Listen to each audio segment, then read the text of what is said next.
Good evening, everyone, and welcome to the final round of the ASR Super Series. Tonight we hit the streets of Long Beach. We're going back in time as well to the 1998 configuration of the circuit. There's high curbs, there's concrete walls, there's two very long straights. It's going to be a night of keeping the momentum and battling understeer in these two classes of Lancers.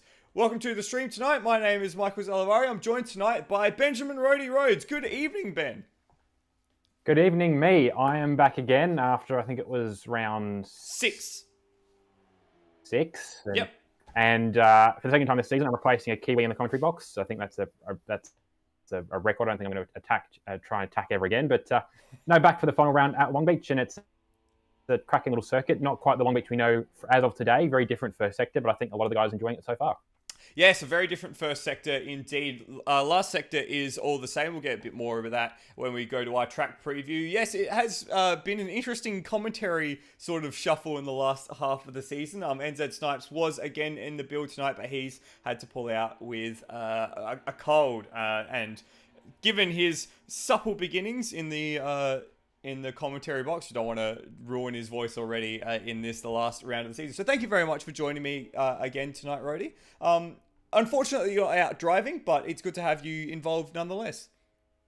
Look, I have enjoyed racing this series, but the cars didn't quite shape up the way that I pictured them to be. And not a slight against the guys who enjoy these sort of forward drive cars, but I prefer something where I can get kind of the rear moving. And like I was a very early propagator of running these cars on worn-in rear tyres, which you could do even at the start of the season in the R-Class cars, starting the race on worn rears to try and initiate some oversteer into the corner.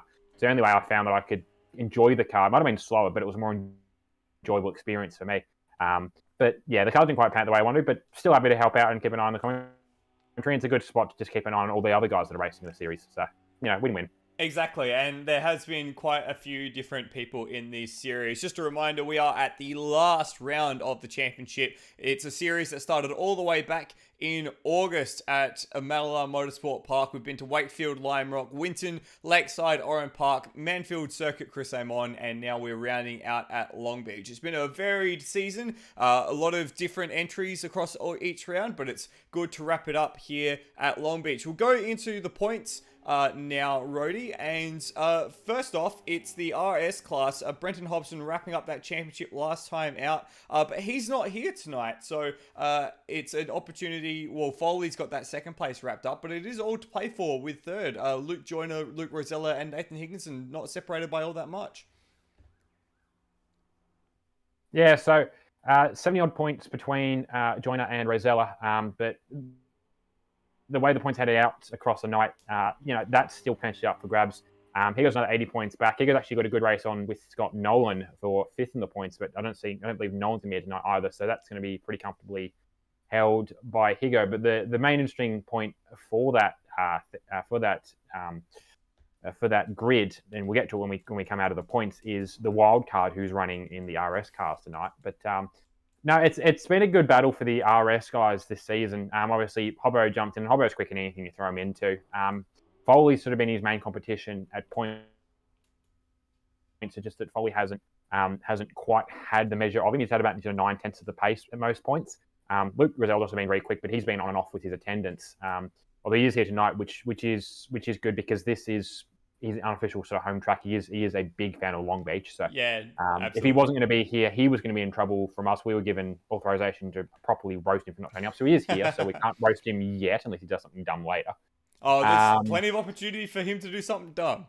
Oh, there is. So, some good racing in the RS cars. And I think we've had 18-odd drivers jumping across the season. So we've had a good spread of drivers jumping through the season as well, just in the RS class. Absolutely. And in the R class, that championship's also been wrapped up by Tim Redmond, who is not in that class tonight, but will be driving in the RS class. So he's making the step up to try and put some pressure on the main gamers. But it's an interesting little battle pack. There's a little battle between Termo and Bolger for the second place in the championship, as well as Ben Hall versus Steve Warwick for fourth place. Rhodey, what do you make of those battles? Yeah, so Tomo and Bolger separated by 40 points exactly at this point. That's very much in the range of changing. Steve's pulling out some good pace tonight. Coming off the back of a good end of season GT3, he finished second to Greg Turra, and just running on a bit of a wave as a result of all that sort of good pace. He's doing pretty well out there tonight in practice. Tomo not quite so well. He complained that he's not good at old circuits. It isn't really an old circuit so much as just a different layout of a street circuit, but much the same. Tomo's not quite enjoying this track, so that's one that could change hands. And then even close to the battle between Ben Hall and Steve Warwick. That's the other way though. Ben's come into quite a bit of pace recently. He's actually, I believe, leading the R class in the practice session, as opposed to Steve Warwick. Actually, well, they both just come back from Bathurst on the weekend. The difference is Ben, well, I'm not sure if he used sunscreen or what, but Ben was responsible around the sun. Steve, after picking up some shorts because the weather was not, and his legs, he told us earlier, resemble stoplights. So he's finding a bit of discomfort trying to use his pedals. So that's probably why he's not quite at the pace we used to see from him either. But it's a street circuit. Anything could go any which way. Ben's got the advantage there, and he's got the advantage on pace so far tonight, but I wouldn't say that's guaranteed yet either. Yeah, it's going to be very, very close coming up to the end of the season. Let's take a closer look at our track tonight, and it is the Long Beach... Whoop, that's not the right one. There we go. So the Long Beach Street Circuit from 1998. This is the shortest version of the street circuit that ran the Grand Prix of Long Beach in kart, I believe, in 1998. This race... in '98 was won by Alex Zanardi, who took the win and took the lead in the last two laps. Of course, we're familiar with the modern circuit down East Shoreline Drive. The modern circuit jukes left at where turn 2 is, down towards the aquarium and the fountain. This version of the track goes right and then down Cedar Avenue, splits the difference between all the special buildings, the the department store in there before getting onto Seaside Way.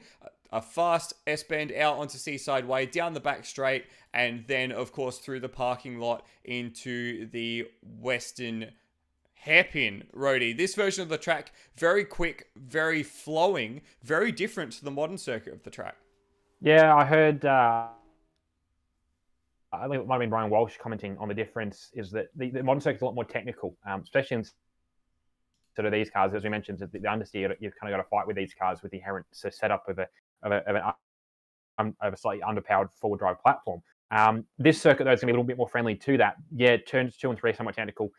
Turns 4 and 5 fairly sharp as well, but you've got mountains of curb you can use there to try and turn the car just by simply lifting the inside of the car and trying to rotate it that way. I've seen plenty of drivers do that. Some of them a bit too far. I've seen Rosella, I believe you actually, one of the drivers as well, end up on your roof in practice off those curbs. Yes, then indeed. then that fast flip through 6 and 7, and then down 8, 9, and 10. That's the way we're familiar with. Actually, one thing of note, actually talking about getting the car turned, I've heard guys complaining just with the production steering rack of these cars is that turn 10, bit of a bugger to get around if you get the wrong line. They don't quite have the steering rack length to get the full way around the corner if they take it too wide. Yeah, indeed. I was struggling with that, of course.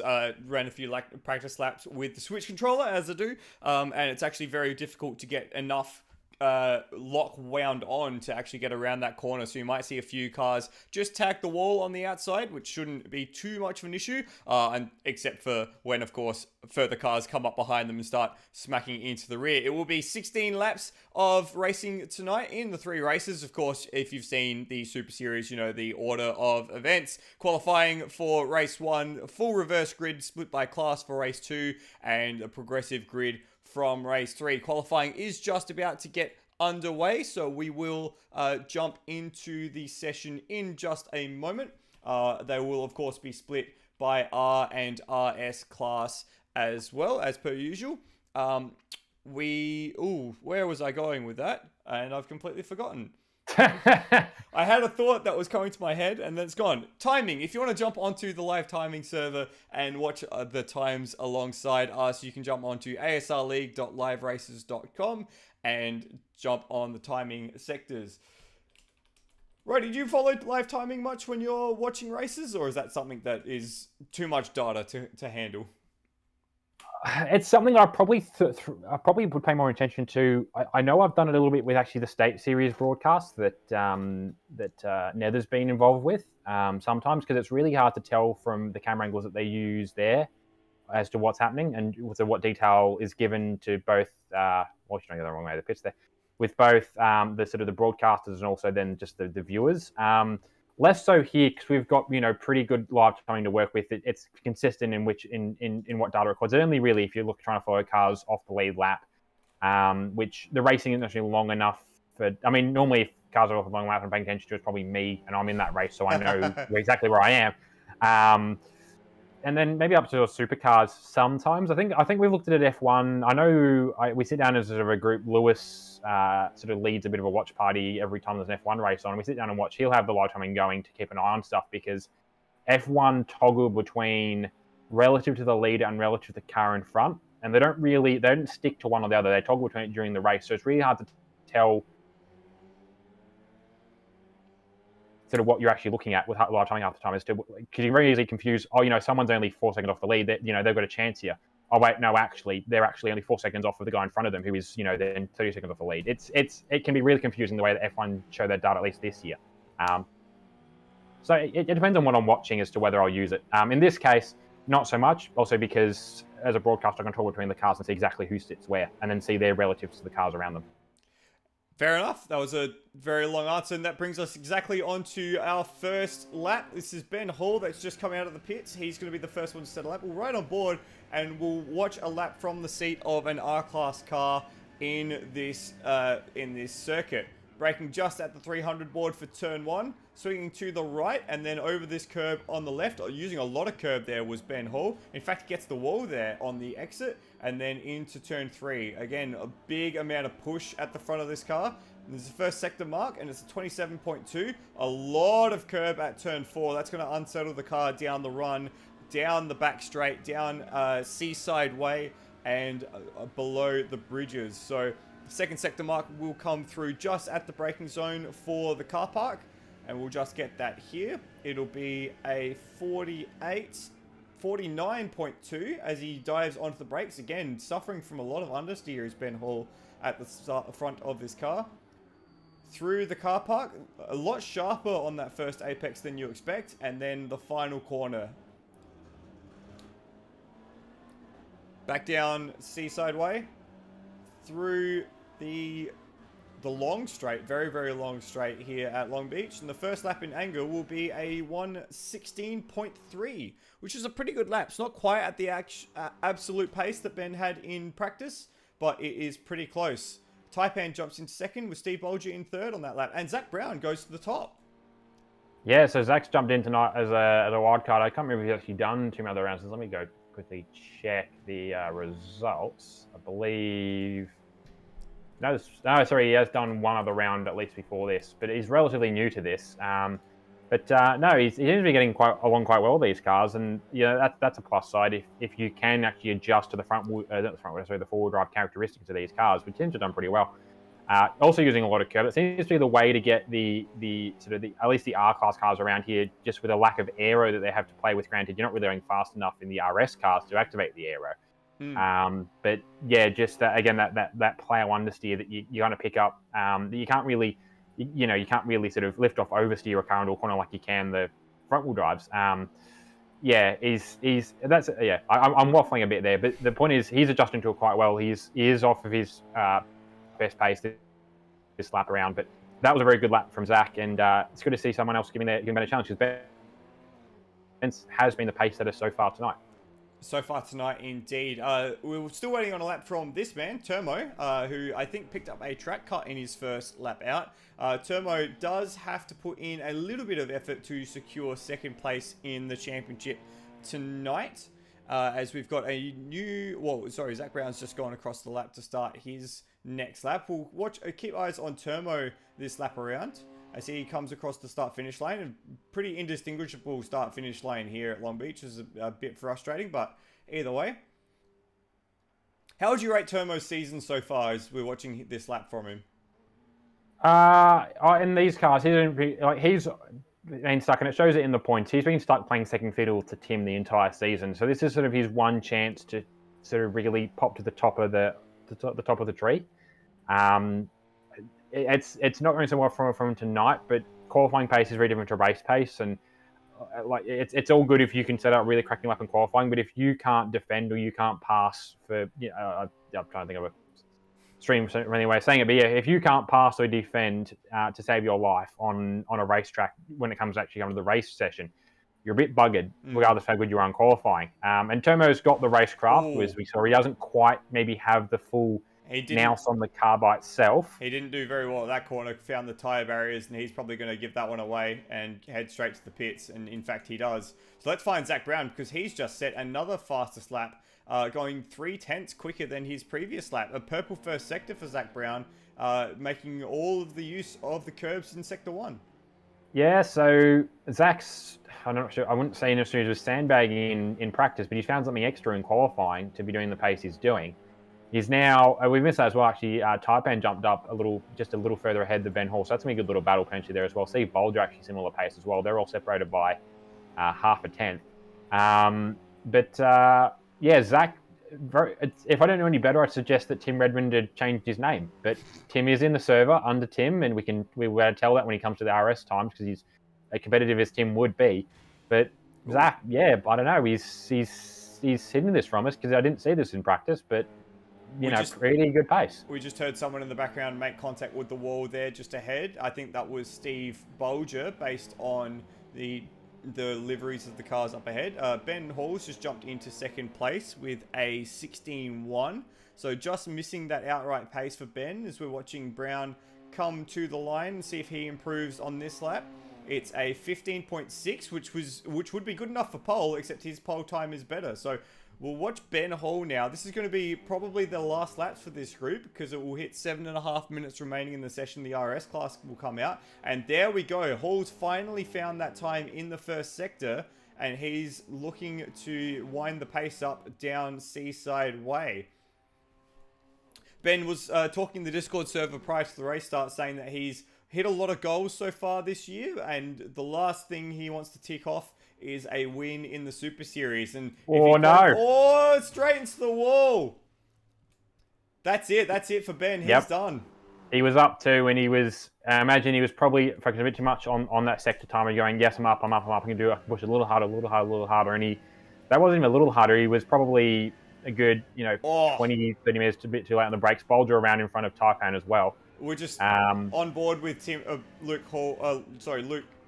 Hall, as we're watching the replay, and you could see him brake a good 20-30 meters beyond the braking point there. So really trying and maybe a little too hard there, and that was all she wrote. So the only R-Class car left on the lap is Darren Kemp. He's currently 5th. He's improving on his PB, but not by enough to necessarily make a difference. He probably might be pulling in this lap, I would think. And Termo is just behind him as well, who hasn't set a lap yet this session. Oh, good point. So Termo is in the wheel tracks of Kemp. He's 0.6 down to the second sector, which would be good enough to put him into second place. He comes to the line, and it's almost a full second down. So lost 0.4 in that last sector, which was enough to drop him from potential second down into 5th. That said, though, for one lap, having nothing on your live timing tree to represent where you're at to actually try and have a benchmark to aim for that to be his first count of the lap, that's not bad. And that's better than he was looking earlier. So he is starting to come on a little bit. He's within a second of the lead. And the way those guys race at the lead, he's now more within a shot of, having a crack at that top step. But now we're on to the RS class cars. Absolutely. We're on board with Tim Redmond. His first run in an RS class car for the season. Let's see how different it is from the seat of the RS Lancer. Long 6th gear, braking just as the track begins to darken. Missed that curb on the inside on both occasions. Just a little touch at turn 2 and swing the car all the way over to the left to get the dive into turn 3. Not using any curb there at 3, but using a lot of curb at 4. Really flattens that corner and makes the entry into this faster section a lot smoother. Good time for the first sector of 25.6, up on Brenton Foley, who set a 25.7, and Nathan Higginson, who set a 26.4. Second sector time just ahead, braking just at the 300. It's a 46.2. Very smooth through there for Tim. Really checks the car up to try and hug that left-hand side wall before getting down into the hairpin.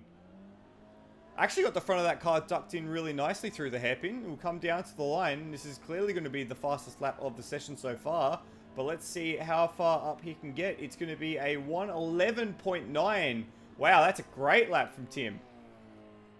Yep. Nathan Higginson jumped in the second with a 13.6, and then Foley with a trying to figure out the time. That's a 12.3 for Foley. So he's a couple of tenths down on Tim Redmond. So fortunately for Foley, it seems with Hobo finally gone, his chance to stop being the bridesmaid has come, but Tim Redmond is keen to take Hobo's place. And not just Tim Redmond, but also Luke Rosella as he comes to the line. Purple in every sector, 11.6 for Luke Rosella.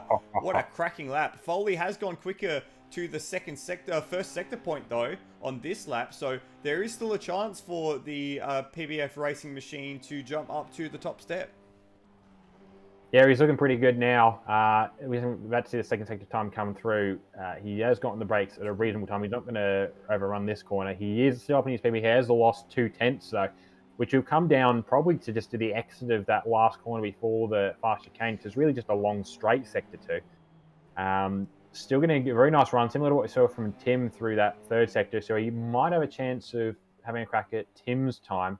That said, I think Tim's actually just improved a little bit as well. Tim's improved by 0.2. Wow, 11.7 and 11.9 for Foley. So 3 cars in the 11s. Luke Joyner's actually set the fastest first sector, equaling Foley's time, a 25.500 to the first sector. Let's see what Luke can do on this lap, whether or not he can jump into the 11s. And a bit slower through the second half of the lap for Luke, so he's dropped away.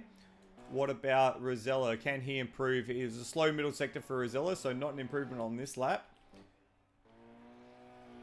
Tim is up in his PB, but he's still down on the lead time through the first sector. But depends on who's actually got the fastest sectors as to whether that matters. He's coming to the second sector now. He's actually he's purple now through the second sector. He's just ahead of Luke's time by less than a tenth of a second. And we'll watch him through this final sector. Gets the nose tucked in, not quite on the curb, through the hairpin rather, but got the power down quite nicely. It's going to be very tight as Redmond comes to the line and goes top. 22 thousandths of a second, the difference between Rosella and Redmond at this point. And Rosella's just put a new fresh set of boots on, so expect him to go quickly in this last section as well. Well done, Tim Redmond. Yeah, all the front runners lining up again out of the crack. Rosella obviously coming back out of the lane. So is Foley. Joyner's still out there lapping. He can't go any better that lap through. He might be about at the point where he want to put some new tyres on. And Higginson, I know, was in the lane early. He's coming out for a second crack as well. We've just got eyes on Higginson. He's just finished his out lap, so he'll be the next one to set a lap in Angers. We've got 2 minutes left in the session. Higo was getting some driving tips from Redmond earlier tonight. Redmond's taken on a bit of a driving coach role for a lot of people. So there's a yellow flag in Sector 1. It's just for Foley exiting the pits. No harm, no foul there. As Higginson does well to keep the nose tucked into the left of the circuit there. Comes through the first sector. A little bit of oversteer. And he's up on his PB as he comes through the fast sweeping S's now. Reminds me a bit of the old Adelaide circuit in front of the fruit and veg markets. That sweeping, or S-bend, as we see Foley trying to light up his tyres in the background there. Yeah, just trying to get those really the warmth into these tyres. Obviously, with the changes in the tyre wear mid-season, you can really afford to. Not so much qualifying doesn't really matter, but you can really afford to throw some heat into these RS class tyres now. So Foley is doing his very best to put heat into the tyres. I thought Higginson had gone wide there, but it looks like he's actually done that on purpose to get a better run down the straight. So not an improvement on this lap for Higo, but maybe next lap as we've got 50 seconds left in the session. Let's see who else is on a quick lap at the moment. We'll pick up Luke Joyner, who's actually got the headlights of Tim Redmond just behind him. Redmond is on a quick lap, but not an outright quick. Oh, it's going to be very close. We'll keep eyes on that. Yeah, he's pretty much the line ball with the pace that Luke Rosella did on his best lap currently.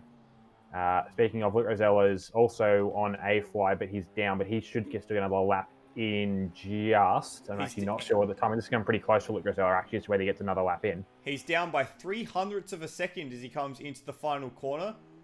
He might not get another lap in. It's 5 seconds. It's not going to be close enough. This is going to be the last chance for Rosella. Time is up as he comes to the line. Can he snatch pole from Redmond? No, he can't. 0.2 lost in the final sector. So Redmond has that pole position all sewn up. You would expect. Let's just have a quick look at Foley. No, he's in the pits, so he's done. It's going to be between Redmond and Joyner, but Joyner has to find 0.8 of a second. This is just a glory run now for Redmond, seeing what the best he can do. And he's a 100th up, a 10th up at the first sector. Yeah, well, this is going to be good for Luke Joyner to be able to follow him around. Luke's going to try and make up nearly half a second if he wants to have a crack at Foley for third in qualifying. Tim's giving it away. He's done. So he's comfortable with that. He's probably going to show too much of his hand than he needs to. So Luke Joyner is going to be the last one on a lap. He's 0.2 to the best of his PB, but he's still just another 0.2 in this last sector. If he wants to have a crack at Foley's third place, I'm not sure he's going to quite get there. That said, decent run through this last corner. Not quite as tight as some of the others, but he's got a good run, got on the throttle early. He hung it up on the rev limiter for quite a while there, just trying to calm down the wheel spin. He'll come to the line. And Joyner he improves, but he doesn't improve position. So it'll be Tim Redmond who leads us away in the race later today. Great result from him. And an enthralling qualifying session. It goes to show that Tim is fast in anything, really. It is, yeah. We were talking earlier about how he matched up to Luke, and we've seen in supercars, especially at the last race on Friday, that they're pretty matched on pace. Sorry, not so much Tim's match on pace. Actually, Luke was pretty quick, but that I mean, Tim led, I think, race 1 for a good point in time. And his main battle was actually more with Will and Kurt for second in the points. But someone, his first season in supercars against, Luke, who'd been driving them for at least 6 months longer. He had a pretty good go at that. We've seen in some of the series, like across in TSAC, he hasn't quite been dominant actually over there. With Will and Termo and just the way things are working out there, Will's still leading the points with 1 round left to go, but he's got a very heavy MX-5 at this point with the weight balancing. So we're interested to see how that goes around Bathurst. Yeah, and some of the stuff he's done here, I think he jumped in for a little bit for the minis. That wasn't a full-time endeavor for him, but he was still quick there. And then here obviously he's wrapped up the R class with a round to go. So he's a quick bugger, and there's a good chance for him to play with sort of the bigger fish in the RS class. Not that we sort of told people at the start of the season, right? Sweaty buggers go into the RS class cars. Mildly fast guys go into the Rs. But that seems to be how the breakup has happened, with Hobbo and Nolan both in the RS class, as is Foley, and Rosella.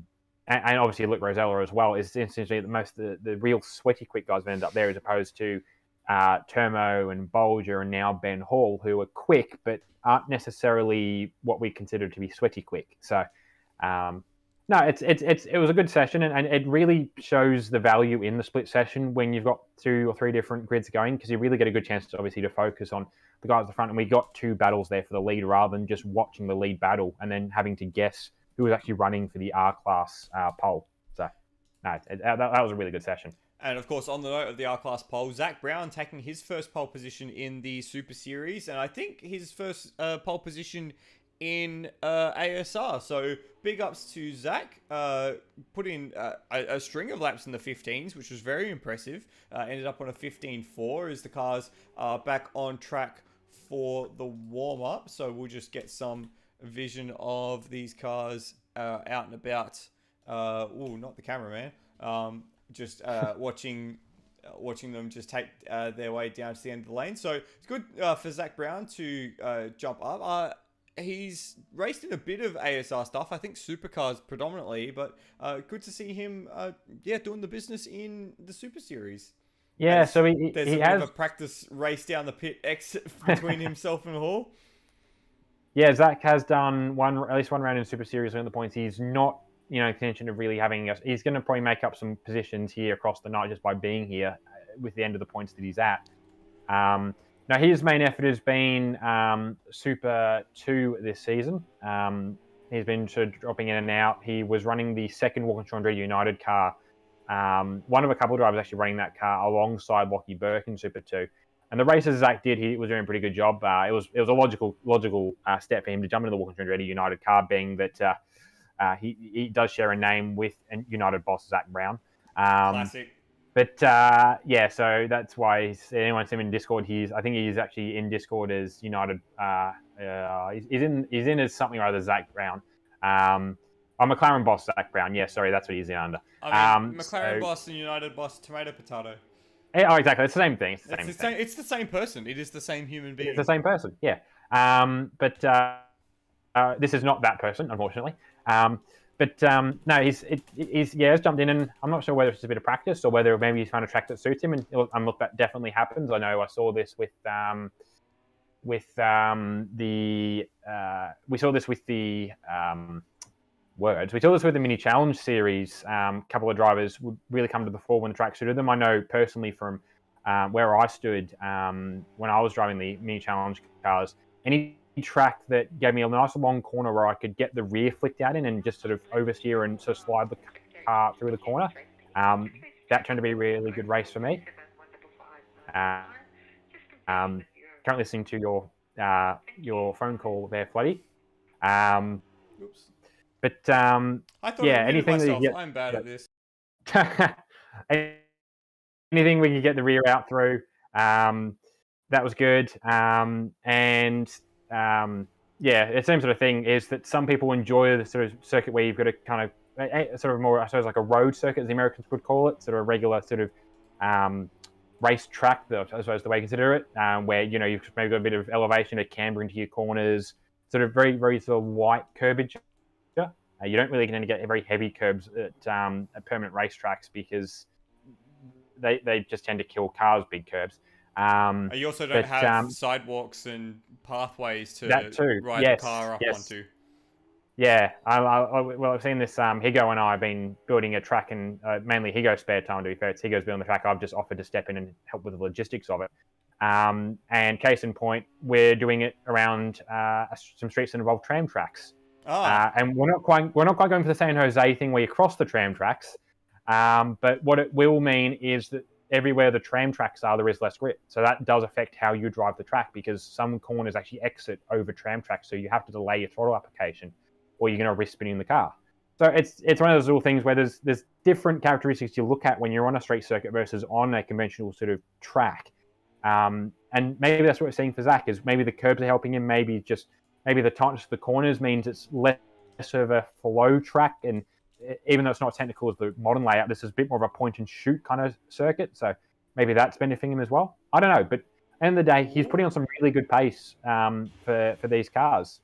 And look, we thought it was a pretty good shoe-in for Termo to maybe be at the top tonight. Obviously, playing second fiddle to Tim most of the season, but Ben's come on pace pretty well. So, in practice, like maybe Ben would be the one. And now with that coming up in qualifying, we're possibly going to have with the timing, there was 5 cars in R within a second of each other in qualifying. And the way these guys race, that's very easily going to be a 5-car pack. So, should be some really good racing in Rs. And then with Tim and Luke in the RS cars, I mean, Luke's won his title, and that's sewn up.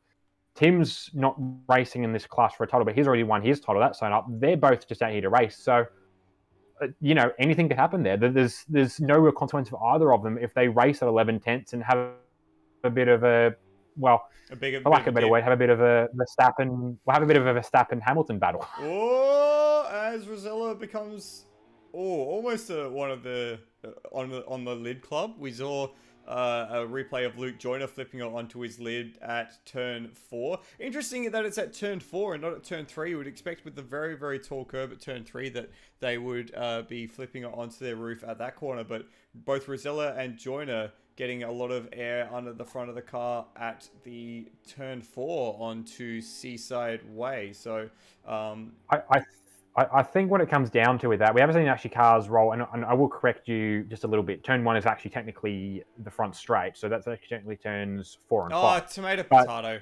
Tomato, potato. Look, it's like Americans can't really number their tracks. I think we've seen this with Road Atlanta. They've got like 10A and 10B, and they can't number tracks. Yeah, the reason why I think we have seen it at both. The reason they're hacking more of the second one though is because it opens up onto the straight. The first one just opens up onto a short straight into that corner. So you really want to keep that fairly wide to really open up the entry for that second corner. But that second corner, you want to hack that curve as much as possible just to get straighter sooner, to accelerate sooner. So that's why we're seeing, a lot more air underneath the cars as they come through that section because there is an S-bend there. The speeds they're doing, that's a straight. That's a flat-out straight. So they're really trying to open up that straight for them and get to the throttle as soon as possible. And with the curbs like this, they're just in the way. But they'll take those curbs they need to get the pace they need for it. Yeah, absolutely. And that's going to be a very much a deciding factor throughout the races tonight, who can ride those curbs with effect and not end up on their roof and not end up in the wall and not end up losing time. So just waiting now as the warm-up ends for the grid to get set for that first race of the evening. Remember, the first race is going to be set based off qualifying order. And just to bring up the track information once again, we're going to go for 16 laps around this circuit. It's total 40Ks. So it's a pretty standard format for Super Series. Roddy, in your opinion, how has the racing changed since the mandate, the change in regulations halfway through the season to negate the tyre wear multiplier, to go back to 1 times tyre wear? Has it made things easier or has it made things more difficult? It's much of a muchness. It means that the guys can attack the racing harder, but it does mean those that benefited from the ability to play a strategy and manage their tyres have lost that advantage. So it goes both ways. It does lean more into this is meant to be sprint racing, so it does lean into more of the ethos of what this series is, that you're just meant to go, go, go. But there have been drivers out here not necessarily Folly, but I think he did do all right in it. His driving style isn't normally one conducive to tyre conservation, but he can do if he needs to. But for those drivers that could manage the tyres in the RS cars, and even to some tracks, I think the R-Class cars were having issues with tyre management as well. For those drivers that could manage their tyres, it gave them a leg up with it over having the outright pace. But with this, it just really become more of an outright pace thing. So I think the racing has improved. I know some people maybe aren't so much enjoying it so much because their advantage has gone in that aspect. But look, the race, there's no conservation in the racing, or people can run at essentially 10 tenths. The damage is on, but not so significant that you have to drive with these things like their glass boxes. So, yeah, I think the racing from where we sit has improved, but it definitely has taken some of the skill out of it in a way. Oh, this is sprint racing, of course, and with a sprint race comes all the thrills and spills of a great battle at the front, hopefully. So, Rody, why don't you take us through the grid for this, the first race of the evening? Alrighty, starting off of pole is Tim Redmond running in one of the wildcard RS cars after running the wildcard R all season. He's already wrapped up that title. Let's see how much of a dent he can make pace-wise against the RS class cars. Second is Luke Rosell for SimRacing, the one SimRacing car we've seen more or less all season, with his two teammates Nolan and Hobson not here tonight. Brenton Foley starting from third in the PBF France Engineering Red Bull Lancer. This was sort of his chance to have a crack at being up the front, but he's going to have to put up a bit of a fight now with some of the guys that are running up there and qualifying. Luke Joyner starting from fourth for MHRT Coca-Cola Racing, with Nathan Higginson out of fifth for Burston's Auto Parts. Then we go back to the R-Class cars. Starting from pole is Zach Brown in one of the Wild Cars, the number 89, with Ben Hall for Luke McHugh Racing starting out of second. Been a good championship for Ben. He's come on quite well in pace, so this should be a good race, a good run for him tonight. Third is Taipan. He'll be pretty happy with that. Actually, good pace. It puts him sort of clear of the mid-pack. It means he can have a good crack tonight. With Steve Bolger for Grow Rash Racing in fourth in the Electric Blue, number 87. Fifth is Termo in the number 51 Monster Energy Termo Motorsport Lancer, with Darren Kemp in sixth for C7 Motorsport. Steve Warwick is in seventh, with Brian Walsh starting out of eighth. And I believe that actually is it. We had other cars, but they've all disappeared. So we're sitting at a 13-car grid for the first race. 13 cars, 16 laps, 40 kilometres around this Long Beach circuit, which features 10 turns as the cars just come up to the almost non-existent marks on the grid. There we are. Redmond backed everyone up quite nicely at the end there to keep everyone in line. In fact, Higginson just a bit of a moment there, missed his pit box, and it looks like we've lost Brian Walsh. No, he's back there as well. Everyone's ready to go. 2, 1, and we're away. And a decent start from Redmond. Not a great start from Zach Brown, unfortunately, who goes nowhere at the start. But Redmond's going to take the whole shot as they go down into turn 1. It's going to be Foley versus Rosella into turn 1 as well. The long, long straight, of course, here at Long Beach. Foley's going to try and take the inside line as Rosella comes to the outside. And Rosella goes very deep, under brakes into turn 2. And he's actually going to take the sweep around the front and take the lead into turn 3. Yeah, that was, I didn't expect him to go for the pass that early, but that was lucky. He very much was lucky to get the overlap.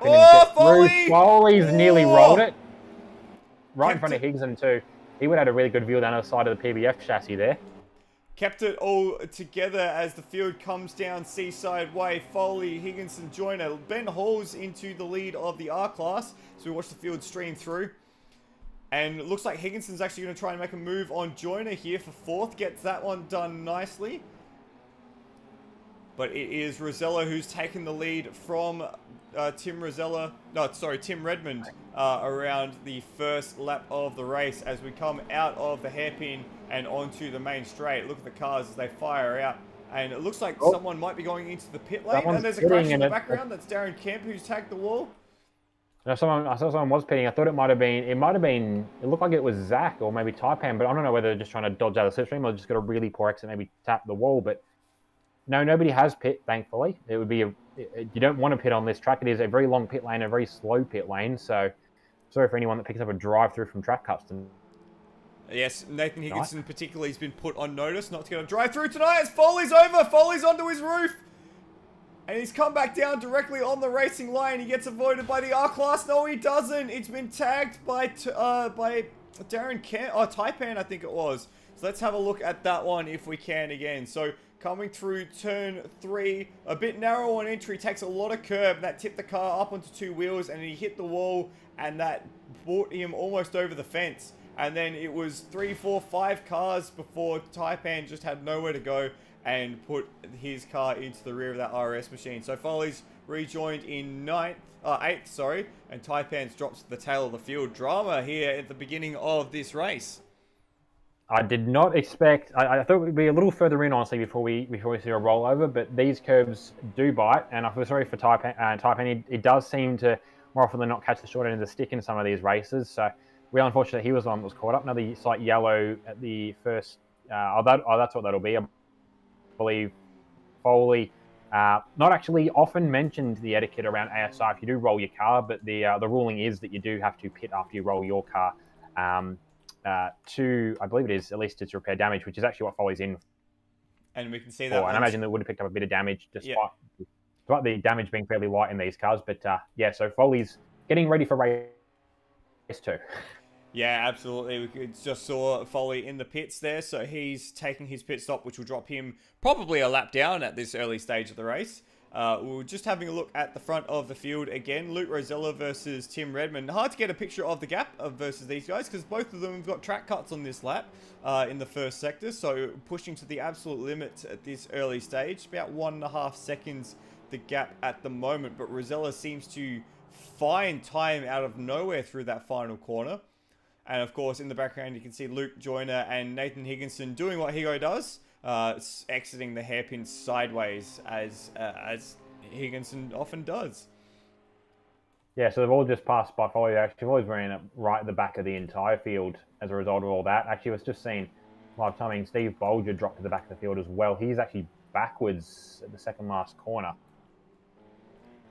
Steve Bolger or Steve Warwick was sorry, that? Steve Warwick. Steve Warwick. Sorry, confused me. Steve's. It's easy to do, so we're just going to catch a replay of what happened to Warwick. And did he get a little bit of help? It was side by side with Darren Kemp through that final section. They just maybe touched wheels, and it sent Warwick into the inside around the car park. So he's now in 12th place and is trying to find 9 seconds to get back onto the tail of Taipan. We've got eyes currently on Darren Kemp and Brian Walsh in the battle for 9th place. Good to see Brian Walsh getting into the mix with the battles in the early stages. As he's got Taipan just on his rear he's kept his nose out. Sorry, I was going to say, he's kept his nose out of trouble so far. Taipan, we're going back through the field. So this is going to be a nice little sort of 3-car battle. The one to really set this up is just at the back of the screen is Foley. Who's recovering. He's a lap down, but he's going to be faster than these guys. So he's going to want to unlap them. This is actually good. That said, Walshy, I'm not sure what he is. He's playing the defensive line through the car park. Yeah. Or just the defensive line, or very much the defensive line. And yeah, he's now too wide through the hairpin. They've just about made it through there and actually going to run side by side down the front straight. And in fact, it's Walshy who gets the better run out of that final corner. So he's taken that position back against Taipan. But Taipan moves to the inside, down... Whoa, Walshy. Whoa. That was... I'm not sure. Maybe he wasn't quite sure where Taipan was. He definitely gave Taipan a water in the inside of that first corner, and it turns out maybe a bit too much for him getting into the wall there. No harm, no foul. He's still running. A bit of wall action there as well. Turn. Maybe he was reaching for a water bottle, Rody. Classic. No, if he reached for a water bottle, it would have been a 720. But that's true. No, I think the race is short enough that isn't an issue. Back up the front, we've got Luke Rosella. He's just set an 11.8 at the head of the field. He's got 1.8 seconds over Tim Redmond, who sits in second. These guys have separated themselves from the next 2 cars in the RS class to the tune of about 6 seconds in the early stages. We heard in the pre-race that Luke Rosella was very much a fan of this circuit, a fan of street circuits in general, and he looks like he's putting everyone to the sword at the moment as he gets up on 2 wheels through turn 4 rather. I think Luke would be really disappointed personally if he wasn't, oh dear.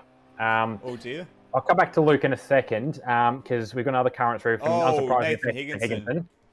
And he's stuck there. He's stuck there at the moment as he's just popped back onto his wheels and away he goes. Let's catch a replay of what happened to him. He took a lot of curb at turn 3 before diving into turn 4 and took even more, and that was all she wrote. Another car we lost just recently. I'm not sure as to what would be Termo. So that's that was too far back in the replay to catch what happened to Termo. But that's going to really hamper his chances at maintaining second in the points. Especially with Steve Bolger on the podium and Zach Brown and Ben Hall in the mix. In fact, Ben Hall is ahead of Nathan Higginson at the moment, who will be having to come into the pit lane, as we'll just watch that happen right now. So, and also Brenton Foley's in the pit lane again. He pitted like a lap ago. I'm not sure whether he's back in the lane. He's kind of in the lane still. Yeah. I don't think I saw him roll. He could have rolled. He had a very, very slow first sector, so it is entirely possible that he rolled the car once again. Actually, I say that. I'm not sure whether the damage was repaired, but I can see wing damage on that car. But that could be from the first roll, to be entirely fair. So, not the start of the night Foley would have wanted. Not at all. We've got eyes on the closest battle on track at the minute. It is Taipan from Darren Kemp from Brian Walsh. These guys are squabbling over 7th overall, which is quite an exciting time. Quite lofty heights at the moment. This is 4th for the R class, as we are almost at the halfway point in the race. Taipan looks like he's finally found a little bit of pace after getting caught up in that early accident. And he's breaking away from this group to the tune of about a second at the minute. Yeah, then one thing for Taipan is with how far back he's fallen, with how everyone's sort of spread as a result of some of the things we've seen on track, he can have a crack and try and clear some distance, but he's going to need something to happen to the cars in front to try and pick up any more positions. That said, like he had the pace to be qualifying in the top 3 in class, so he's going to crack on and just try and make the best of what he can. He's still got a few laps left where, you know, if he's that much faster, he could really, you know, make it. And he's going to make 17 seconds up on Steve Bolger. But, you know, we've already seen tonight how much this circuit can bite. Yeah. I mean, we'll see how this goes for him.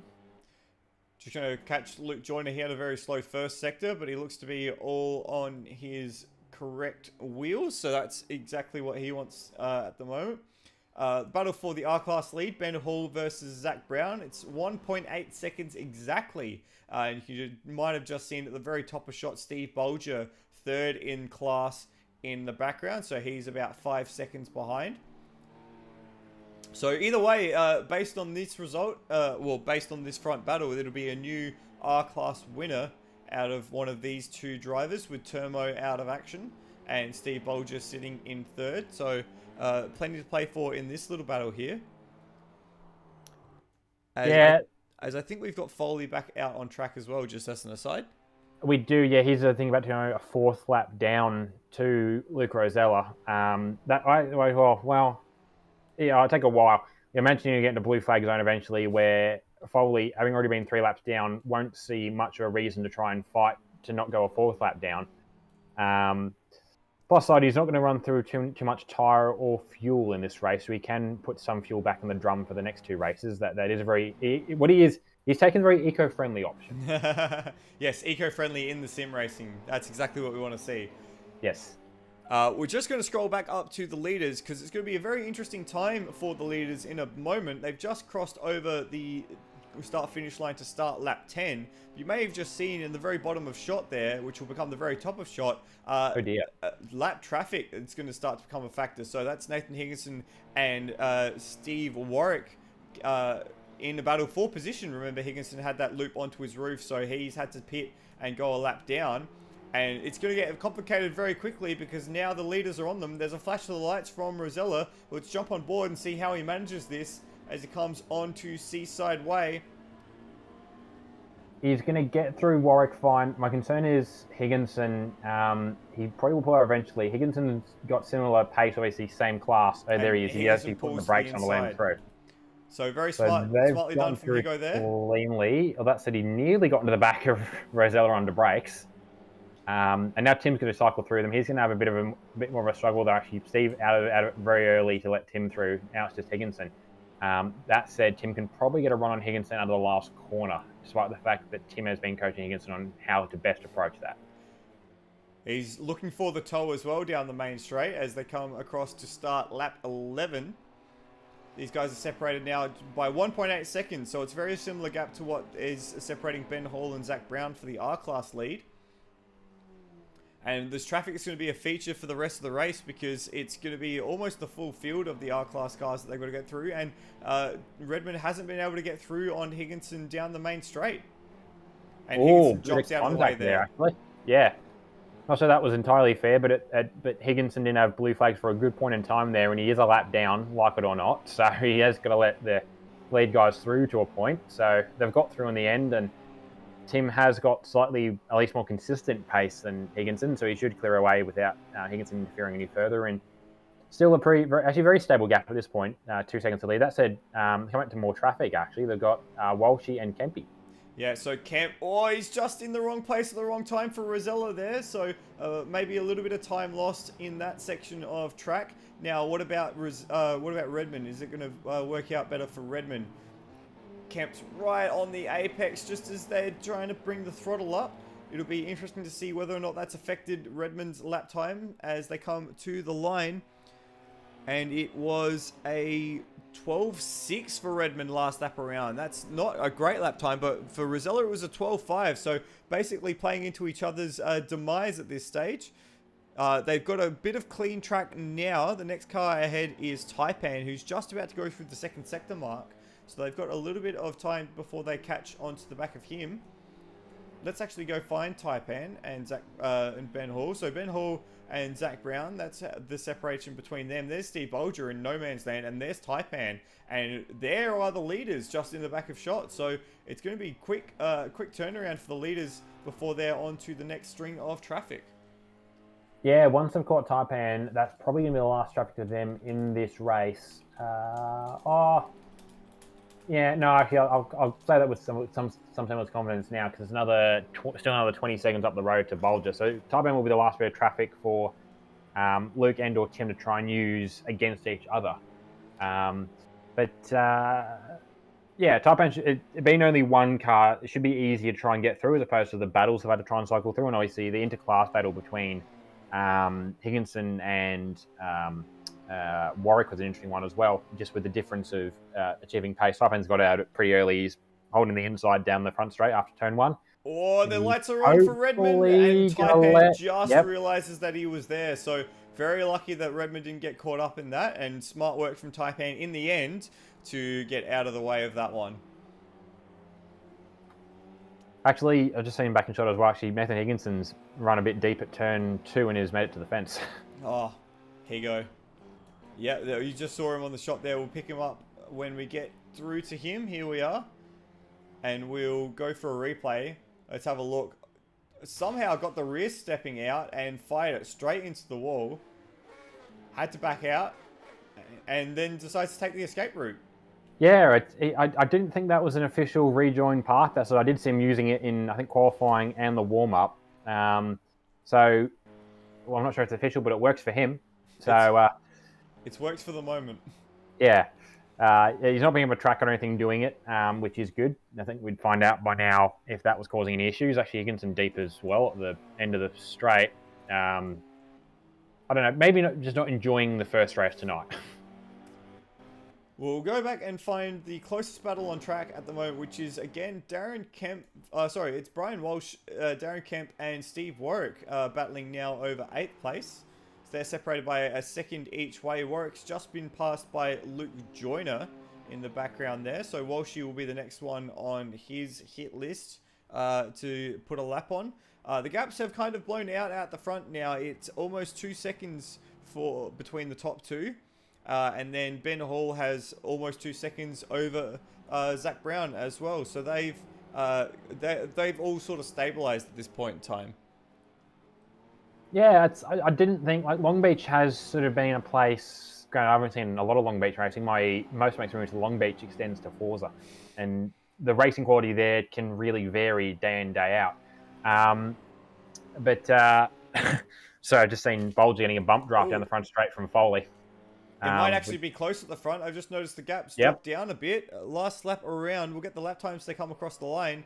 A 12.5 plays a Oh, you're right. a 12.3. So a very slow last sector for Rosella, and that gap now is just over a second. I'm guessing he might have caught a wall somewhere or just not got the car turning the way he wanted to, but he's gone from being, he was still in visual range, but he's now even more in visual range. It's coming down to just over about 1.5 seconds. It varies, obviously, as we go in and out of corners. But Tim is making small inroads, but at this point, with a lap and a bit left to go, I'm not sure he's quite close enough. No, the only way I think is it's going to change is if they come up onto a bit more traffic. And there's Steve Bolger just at the end of Seaside Way. And it's and he's got Nathan Higginson just ahead of him as well. So that could be a complicating factor as they come down Seaview Boulevard next lap around. Yeah, I hope I've got those names right. It's Shoreline Drive is this one that they're coming down, but I did get Seaside Way. I'm not really familiar with my. Florida. No, this isn't Florida. This is California. Long Beach, California. The other side of the state, the country. Yeah, I'm not really familiar with my Long Beach street names, so I'll defer to you on that one. But no, that was Steve Bolger and Brendan Foley coming up on Brendan Foley giving Bolger a nice bump draft down the front straight the last lap through.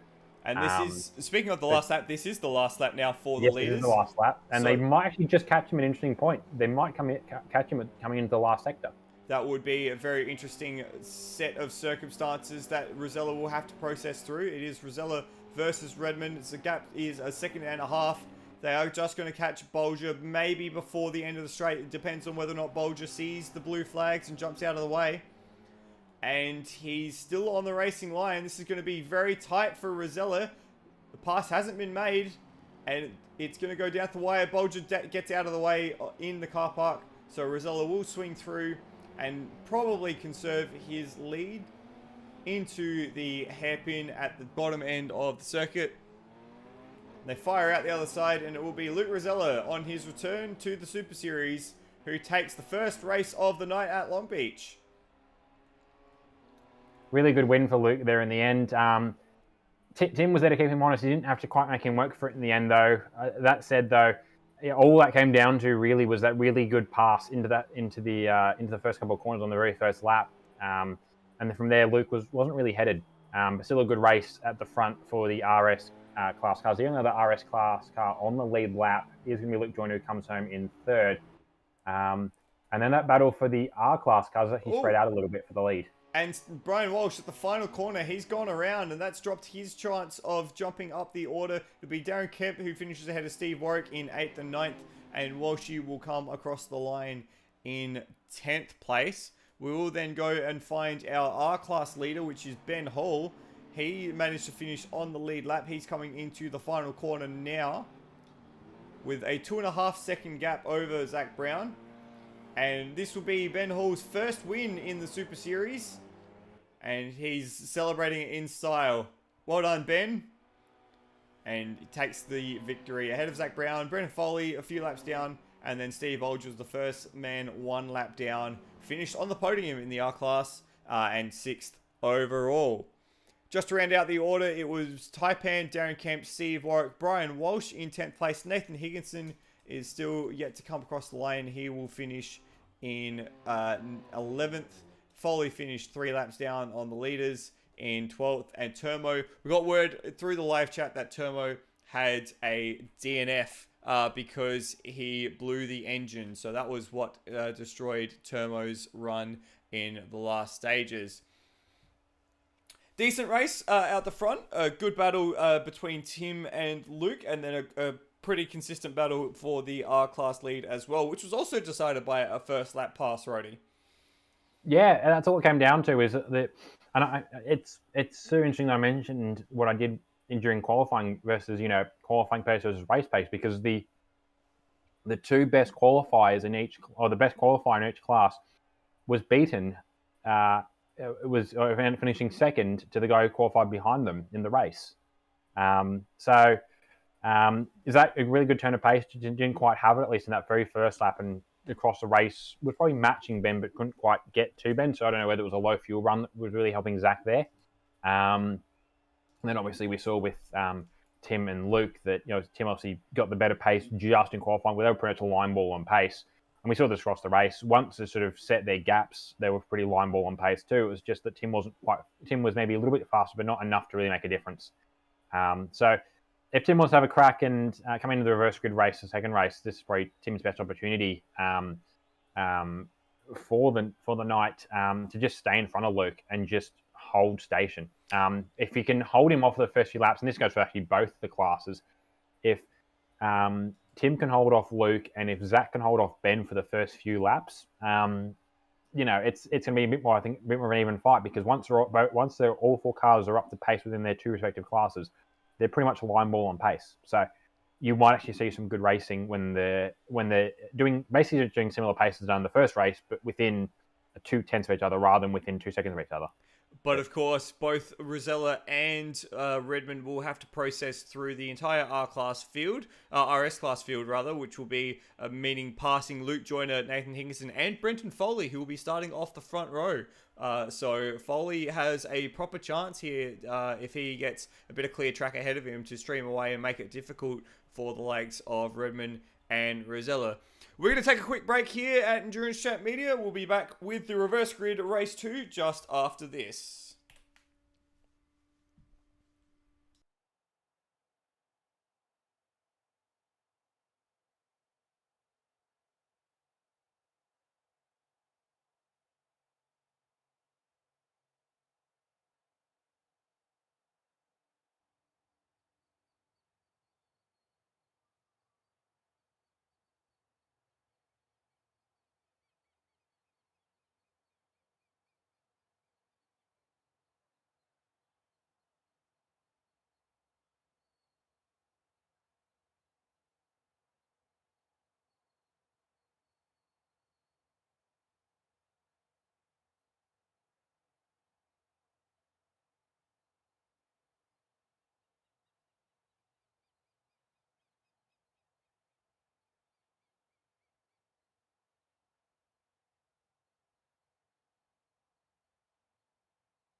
And welcome back to the final round of the ASR Super Series. We're round 8 here from Long Beach, California, the 1998 configuration of the circuit. We're just waiting on the second race of the round to get all set up. It's a full reverse grid split by class. And we've got a few notes from the first race, Noti. A few things just to cover off. Why don't you go ahead and fill us in?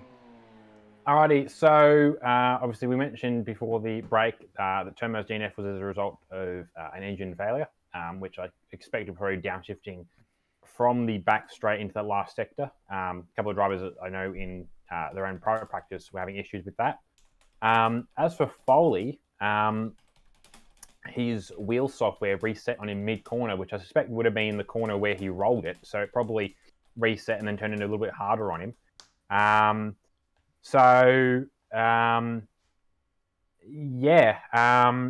That's what explained his flip. And then the reason he kept pitting was less because of the rules on the appropriate time. The rules that you have to pit when you roll your car over. It was more because stuff was just not fixing itself. So he had to keep pitting and keep pitting. It's I suppose it's much like something like supercars. You'll see drivers maybe coming close to a lap down with big. I think this was one of the Nissans. Might have been one of the Norton Hornets a couple of years ago. That was close to coming a lap down. Actually, 2014 it would have been. It went in the same fence as Chaz. Oh, it wasn't Chaz. Sorry, it was Paul in the car at the time. But it was the turn 2 fence at 2014. Running wide into the fence, it picked up a lot of damage. It had to go and get the front repaired, and then they got about halfway there and they realised, we're about to go a lap down our safety car here. Right, we'll send you out, go to another lap, come back, we'll do more work on the car. That was basically what that was for Foley. It was just software end rather than hardware end. And he kept going laps down. So 3 laps down in the end for Foley. So that was now the reason why he's going to be starting off the front row.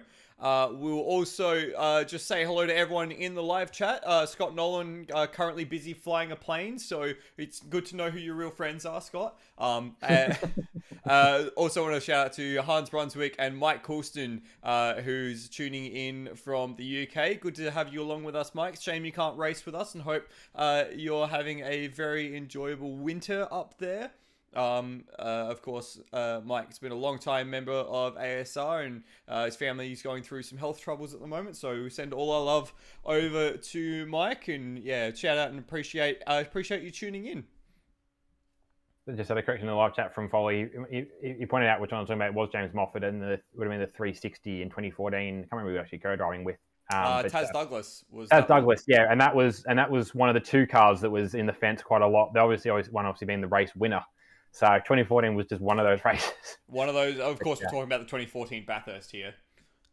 Because what other races would we be talking about in 2014? Good point. We're Australians. Also the WEC was pretty damn good in 2014. Porsche's return, Mark Webber crashing very heavily in Interlagos after making contact with a Pro-Am Ferrari, which caused the safety car, which ended up giving Porsche their first win. So in the WEC, so that's also an important race.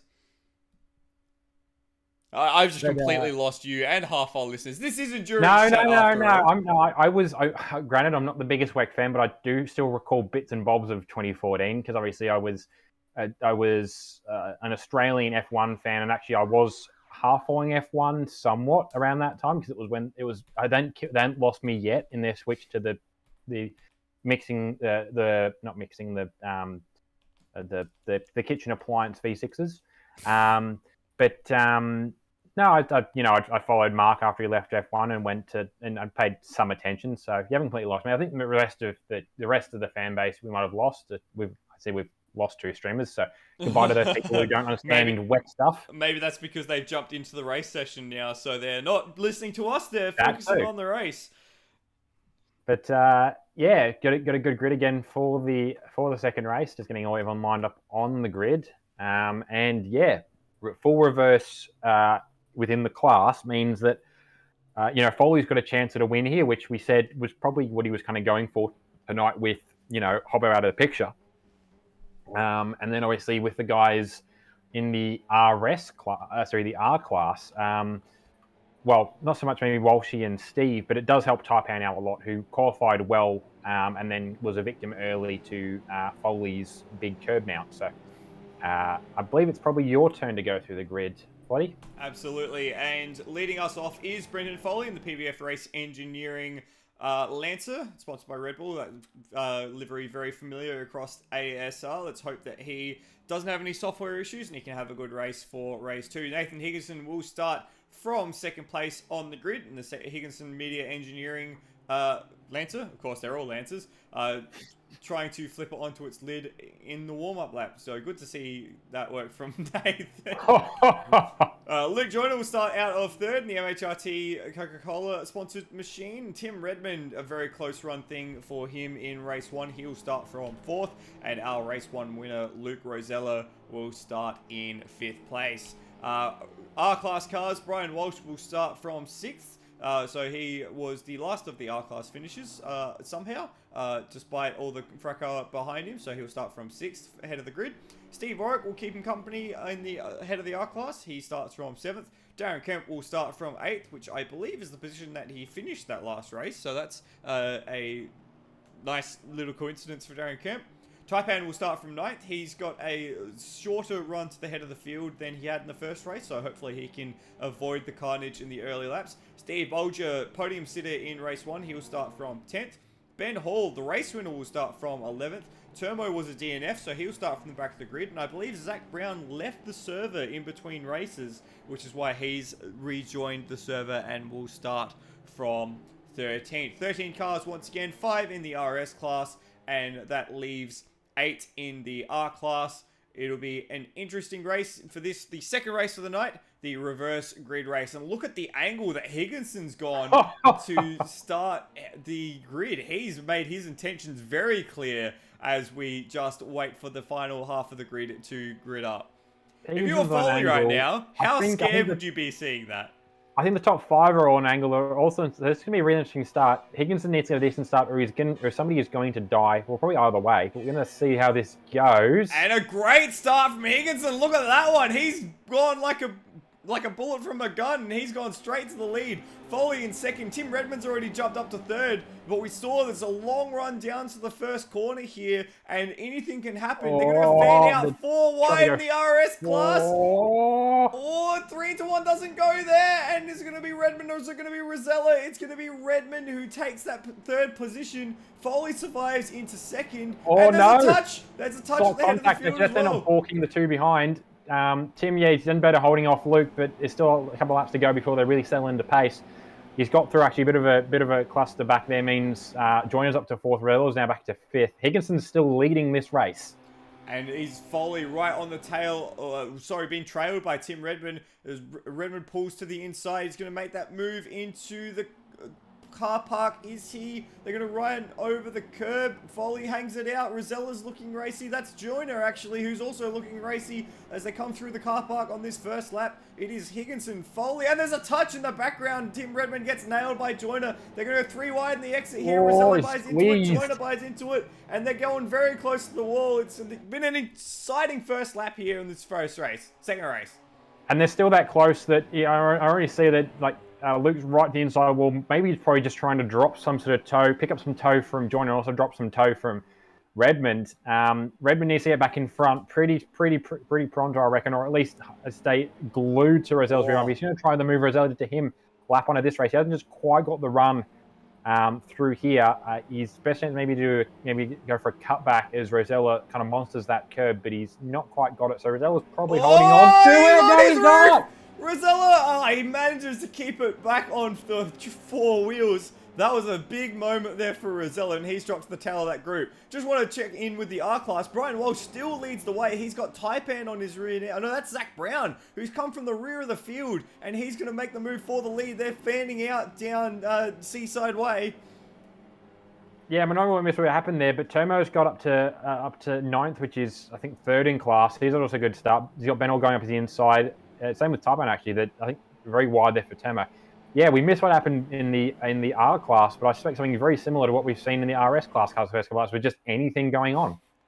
It's been crazy at the moment out the front. Higginson from Foley, from Joyner, from Redmond, from Rosella. Next group on track is the R-Class field, and it's going to be led off by Zach Brown with Brian Walsh, Steve Bolger, Ben Hall, Termo, and then Taipan and Darren Kemp, and Steve Warwick out the back. He must have had a problem in that early lap. Yeah, unfortunately missed all that, but no, some really good racing going on, and it's a really good position for Zach getting to the front as soon as he has, because it gives him both air gap. Oh, Walsh into the wall. He's just about kept that a single car accident though, which is good. And we'll catch a quick replay of that one as well while we can. Looks like he went in pretty deep, a little too deep, and then once the car got pitched up on that curb, it was going to go straight to the scene of the accident. So unlucky for Walshy, he's down at the tail of the field now. But what this still does mean for Zach is that he's got both air gap, and he's also got Steve Bolger now in between him and Ben Hall. And Bolger's going to put the elbows up. It's like blue flag popping up. I think Bolger must have missed a sector or something there, but I've got eyes back. Live timing is playing up, but that'll fix itself as we cross the line. Fastest lap for Brenton Foley in second. He's obviously got clear track to work with as he tries to range on the back of Nathan Higginson. And it's now a run down the front straight with Ben Hall and Steve Bolger. We'll get eyes on that as they go side by side down the main straight. Hall's got the inside line and will take the position, but Bolger's going to swing back towards the inside. It is a long run down the main straight here, and Bolger will have to settle in behind. And it looked like that was Taipan. He's gone very deep at turn one. He's had to go to the escape road. So, oh, he's not going down the escape road. He's going to... The only concern is I do hope... No, he's fine. All right, my only concern with him going back is it makes more sense logically, but yeah, he could get disqualified for too much going backwards on track too far, but he's gone away with that. Probably would have been better to use a runoff. Maybe we should advertise that as the official runoff for turn one for the next time we're here, just to expedite things for the drivers. But yeah, the stop time in the back as well. I think that was a single car incident, unfortunately for him. So unlike the first race, no one really to cop the blame for that one. Looks like as well we've missed Brenton Foley wrapping around the outside of Nathan Higginson through turn 3 to get that lead. You must would have seen me scroll back on the replay. So Foley's jumped out ahead at the moment, and he's got about a second already over Higginson. Joyner's dropped down from this little battle pack as well. So it's now Higginson in second from Tim Redmond from Luke Rosella. You can just see Luke Joyner getting it all wrong in the middle part of turn 2 there as well, as Higginson picks up a track cut using making very liberal use of the curbing through turns 3 and 4. How long before Higginson is going to get monstered by Redmond and Rosella, do you think? Look, he's held on his pace pretty well. These two are the quicker drivers, though, in these cars. Like, Foley's sort of, I suppose, locked out as a result of how race 1 went for him. And he's in a good spot for the win, but Foley doesn't want these two to get through. Consequently, Tim wants to get through Higginson as soon as possible. Rosella doesn't want Tim to get through Higginson at all, because the more time he spends behind Higginson, the more time Rosella's a chance to pass him. And so Tim's trying, he tried to get through there. Higginson was a little wide, but it wasn't quite a passing opportunity. What we're finding with this track is not a lot of passing spots without forcing a pass. There's not really natural passing opportunities around this place. So you really have to put a hard move on somewhere. The best opportunity, as we're seeing here for Luke, is trying to get a better run out of the last corner into turn 1. And we're on board with Luke as he goes around the outside through turn 1. Is he going to be able to take that apex at turn 2? He is, but Redmond is going to swing around and close that corner off as Higginson ends up on his roof, and Redmond's just going to miss it. Oh, that was so close for Redmond and Rosella. We were on board with Rosella that whole time and seeing them duke to the right to escape that Higginson's already out. I'm not surprised. Wow. He could have recovered. Well, to a point, he could have recovered from that. I mean, it would have ended up. And now Rosella, sorry, cut over you, Rody. Rosella's going to try and make the move for second down the end of the straight. But there's a yellow flag that can only be for Brendan Foley, who's gone into the tyre barrier at the end of that straight, and he's gonna. Is that it? Is that it for Foley? It must be. No, he's still at the engine. He's probably just processing what's just happened. He's run it just a little bit too wide. Trying to put a little bit too much pace into it, and he didn't have that race sewn up, but he was in first. He could have defended for that one. The only consolation is, I think, for the third race is reverse average finish. So, if he does come back for the third race, I he's in a thought pretty good it's stead. progressive grid for the third race, so Sorry, if it is progressive, then he is buggered. he I is. forget exactly what it is, but yeah, this is going to be it's a long night for the PBF crew. Yes, indeed. And that means that Rosella now leads the race after navigating 2 incidents on that one lap. He's got a lead of about a second and a half over Tim Redmond. That sounds very familiar from race 1. Luke Joyner sits in 3rd. Zach Brown will sit in 4th with Ben Hall right on his rear bumper. So that's a reversal of race 1's results at the moment. Turmo in 3rd in the R class, and Foley, he had another off at the end of that other, and he's gone. And I think it was turn 1, and yeah, he's out as well. So Shoreline Drive is that one? Yep. So what this means for those, it does progressive. Otherwise, it does stuff in Walsh with a drive. That'll be for track cuts already. That's earlier. Well, it's as early as I thought it wouldn't come up with, if I'm honest. Fast lap through there for Tim Redmond. So he's doing his best to try and reverse. And you've seen something. Both Rosella and Redmond set new fastest laps that time around. It was an 11.9 versus an 11.8. Well, 11.9 versus 11.89. So very, very close in that mix between this pair. So they're going to go down to the wire. And once again, we've got a very close battle for the lead in both classes. I'm going to have to drive for a second. I think it's a game crash on me, which is not ideal. Okay. Well, I'll fill time while Rhodey rectifies his auto ballista. We've got eyes on Zach Brown, currently in 4th place, so very lofty heights for Zach at the moment.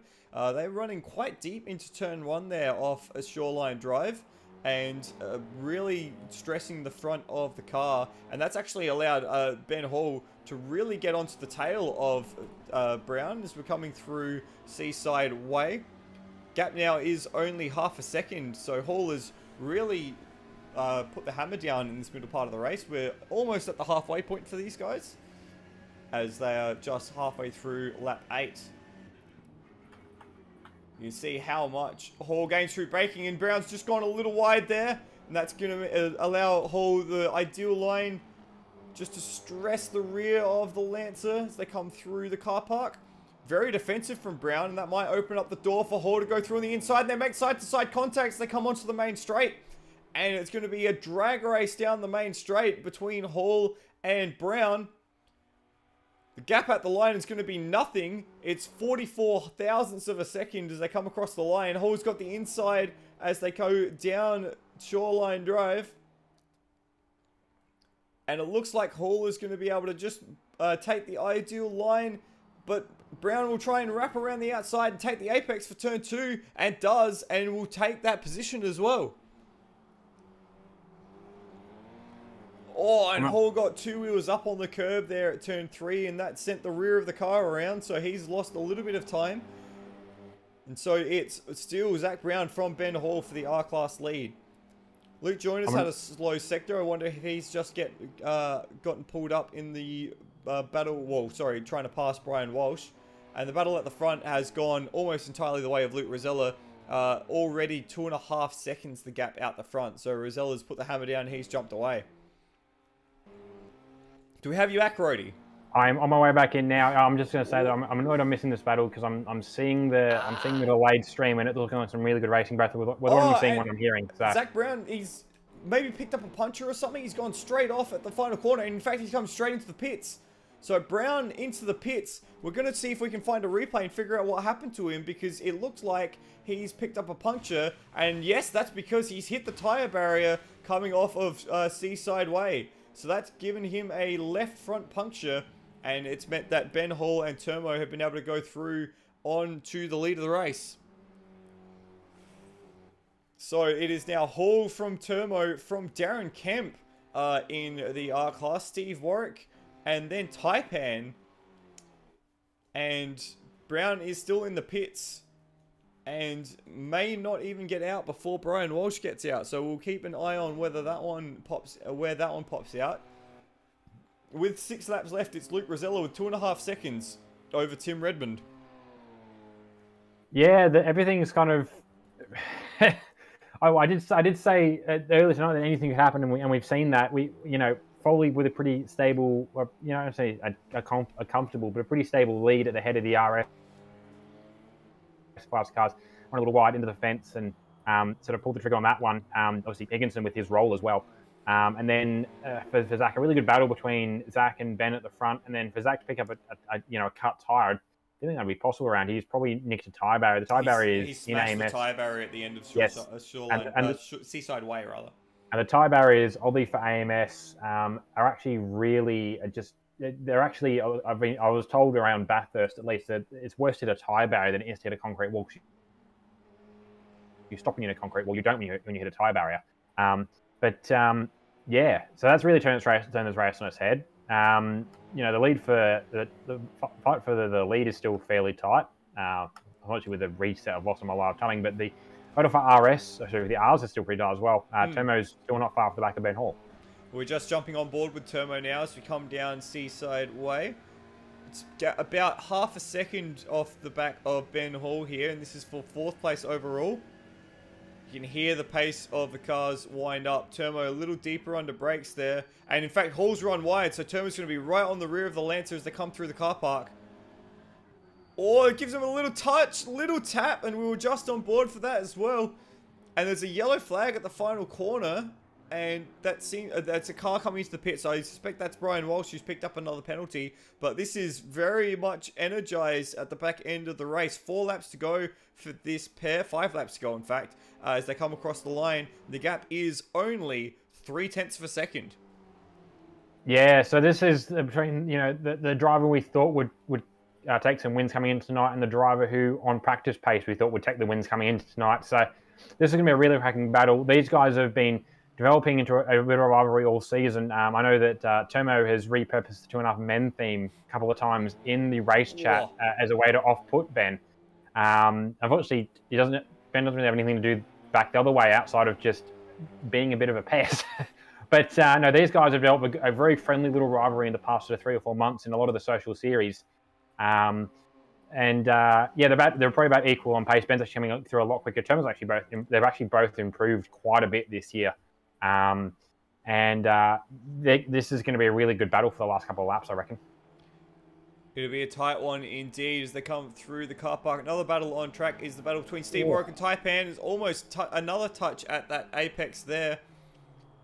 And another one at the hairpin. Termo's leaving his what's the registration number? Number plate on the rear of Ben Hall's Lancer, and that time actually Hall's pulled out a bit of a gap thanks to the contact there. So a little bit of a push has actually increased Hall's speed down the straight to the tune of about a second. So we'll leave this quickly and we'll go find this battle, which is Steve Warwick. And I thought it would be Taipan, but Taipan's in the wall. What's happened to Taipan here? He's gone for the pass at the end of Seaside Way, and Warwick's hit the wall and then clattered straight into Taipan. Oh, that's really just I think that's just a racing incident. It just be the way that the car's pinged off the wall. I don't think Steve's off for that one. It's just the way the car's come off the wall. Unfortunately, Taipan, trying to seize opportunity going too wide there. I don't think there's any point there Taipan could have been alongside without getting caught, because he did come very hard across the track. That's just a really unfortunate incident. Steve's got away with that one fairly well. Sorry. I got very excited there. It looked like Ben Hall's missed a sector marker, so it's showing him blue flags and showing him dropping down the order, but he is still ahead of Termo. Sorry about that, Rody. All good. I have to say, a couple of these guys are pushing. I did see on the live races live timing, I think it was the last lap through, Ben picked up a track up. The lap before, Termo picked up a track up. They're both pushing really, really hard, so I wouldn't be surprised to see either one or two of them dropping through the order just as a result of a missed sector somewhere, because these guys they're running pretty hard. Like, this is like Ben's on a good day in the right sort of car. Ben's of equal pace of Termo. Termo's of the pace. He's he was top 10 in supercars this season. He's come on really well in the last 12 months in a supercar. Ben as well in his infrequent appearances. He's mainly been testing Super 2. And these guys are actually a fairly good battle for memory in the Super 2 points. But now that we're in balanced machinery, I suppose, as you could call it, fixed setup and There's no any potential bias of different feelings of speed from the different perspective of sitting in different cars. They're both in identical cars, and yeah, Termo's quite keen to try to get back at Ben. This is probably just again the mind games they're trying to play with each other. So this is going to be a really good battle. Well, we just got Luke Joyner on screen, who is doing his old habit of from TCAC of typing while in the middle of a race, telling us to join him. So we've joined you now, Luke. It's a good thing that the penalty for typing in a chat during the race only refers to doing it in the server and not in the live chat. Although, to be fair, we could amend that over the off season if Luke's going to keep doing that, because it's not necessarily dangerous. It's not necessarily illegal, but it's dangerous if you're paying attention to do that and not paying attention with what's on the road. But he has done that before. He's done that in the PSAC midgets earlier this year. Le Mans midgets, exactly. Yep. So it is now the start of the last lap for Luke Rosella. He has 2.5 seconds over Tim Redmond as he comes down the Shoreline Drive. It's been a controlled race once he got to the front, but that getting to the front was quite a challenge for him, managing to avoid 2 incidents in quick succession. First, Nathan Higginson tipping it onto its lid, and then Brenton Foley finding the wall at the end of Seaside Way. Luke Rosella, as Brian Walsh picks up a 3rd penalty for the race. Rosella was able to avoid both incidents and make his way through on Redmond, who had to swerve to avoid both of these incidents, to be fair, and that was enough for him to get balked and into 2nd place. So Rosella looks like he's sniped this one up as well. And 2 out of 3 so far. That's a pretty good night for Rosella on one of his favourite tracks. Yeah, so, the night Luke wanted to have definitely, I don't think Tim had any lofty expectations coming in, because these are guys he hasn't raced all season. Mr. Car hasn't raced all season. He actually has to do setup on the RS car as opposed to just running a stock R car. So it's a different mindset, different kettle of fish for him. And he's crossed the line to take the win. He has crossed the line. Yeah, so in the end, a win for Luke Rosella. Really just hammering in why he's become the champion this season. Tim Redmond in 2nd. Still, good on for Tim. He had to put a bit more work in. Unfortunately, it didn't quite pay off. It was not necessarily anything he'd done. It was just the incidents around him that were playing with things. And actually, I think Luke Rosella might have rolled it because I'm hearing. Yes, he has. I was hearing a lot of car damage. Luke Joyner comes across the line for 3rd as the last of the finishing RS class cars. Very attritional race again for the RS class. And then we go back to the R class. And Ben Hall has dropped Termo on that lap, who's lost something along the lines of a second. Well, he lost 8 seconds last lap, so we've missed something that's happened to Termo. But Hall will come across the line, take his 2nd race win of the night. Ben Hall, after qualifying in 2nd, starting from the back of the grid, Ben Hall comes through and takes the R-Class victory ahead of Termo, who will just come across the line now. And I think Darren Kemp will be the last runner on the lead lap. No, he was a lap Kempy's down. already finished. So that was just 5 cars in lead lap in the end. Indeed. So Kemp finished in 6th, Steve Warwick in 7th, Taipan in 8th, Steve Bolger in 9th. Zach Brown did finish the race down in 10th after his puncture. Brian Walsh finishing his race somewhere between the pit wall and the actual wall after taking a bunch of penalties. Brenton Foley, we saw him crash out at the end of Seaside Way, and Nathan Higginson, we saw him on his lid. 2 races down, 1 more race to go, and 1 more race in the ASR Super Series. We're going to take another quick break, and we'll be back just after this.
right exit is clear.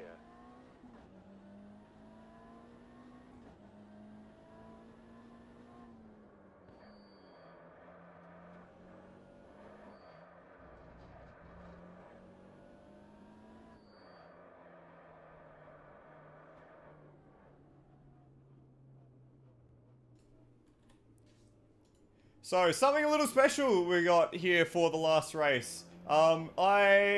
Because it's the last race of the super season, a few people have pulled out tonight. Nathan Higginson has decided that he's had a bit of enough. We're going to be racing. I'm going to be jumping in, and Rhodey's going to be jumping in the R class, and so we're going to give it a red hot go. What's the worst that could happen, Rhodey? Ironically, it's not the very first time that we've done this. It wasn't quite the same, but I can recall a couple of TSAC retro races where you were the only one able to commentate, and I was hosting in some form. I know that much. I remember it worked until it didn't, and it didn't being I think the Hidden Valley race we had, where I had an almighty lag spike because I was trying to do 5 different things at once in hosting a stream. And I lagged right back into Scott Murrell, who was in the race, my teammate. And I merged into his car going down the front straight at Hidden Valley, and boy, was he surprised. Yeah, I bet. Back in the days before I had a streaming setup to be able to do this sort of thing and had to do radio comms. We're just going through the warm-up, so I'll be able to give you a little bit of a run around in the warm-up session. Oops, I don't even know how to do race chat.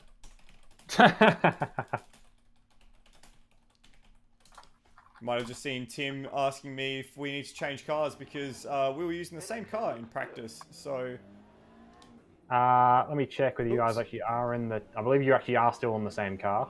34. Where is your car? You're out on track somewhere. No, you are in different cars. You are. You're in the 17. You're good. Yes, indeed.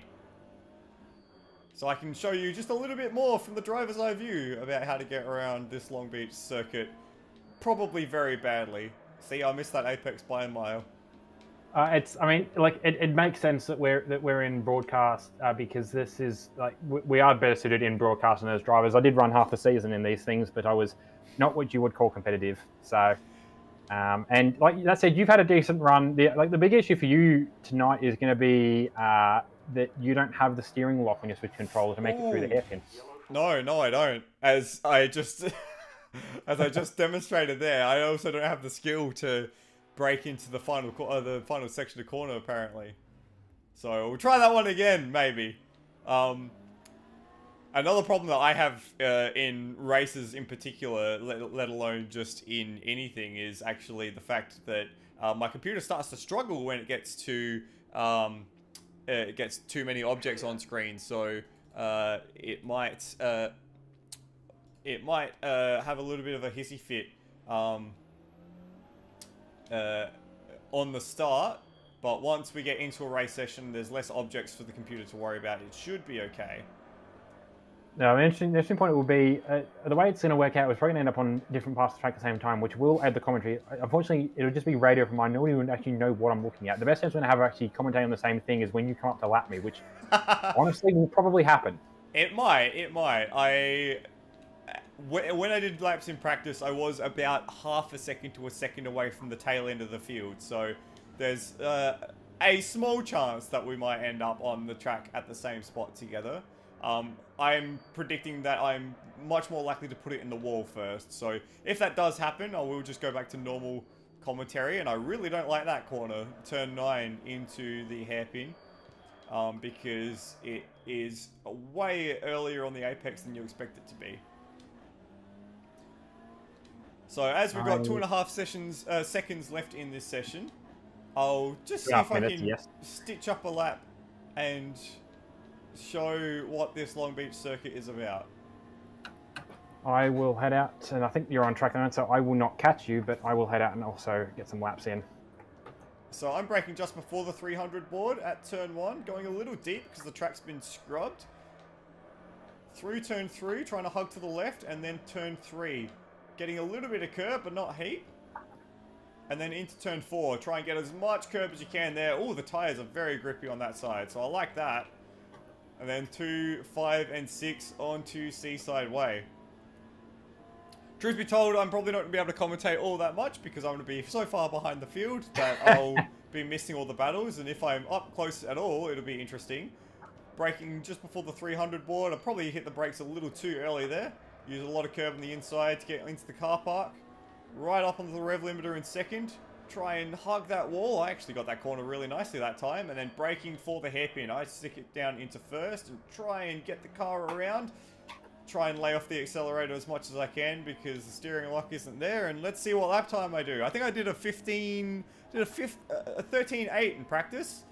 And I did a 14.2, so not too bad. And not too far off. I wasn't paying attention, so I actually was on the rev limiter for the last 150 meters of that lap. So I was going to say, what we're experiencing now is essentially the very budget version of what Brendan Hobson experiences, where he also sees no one, but that's because he's at the front of the field rather than because he's that far off the back of the field. But basically, what you're getting tonight is a very budget Hobbo 88 stream with additional commentary from some absolute pleb in our class.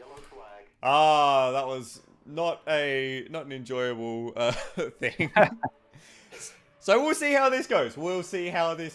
I have absolutely no idea what's going to happen, but surely it's going to be.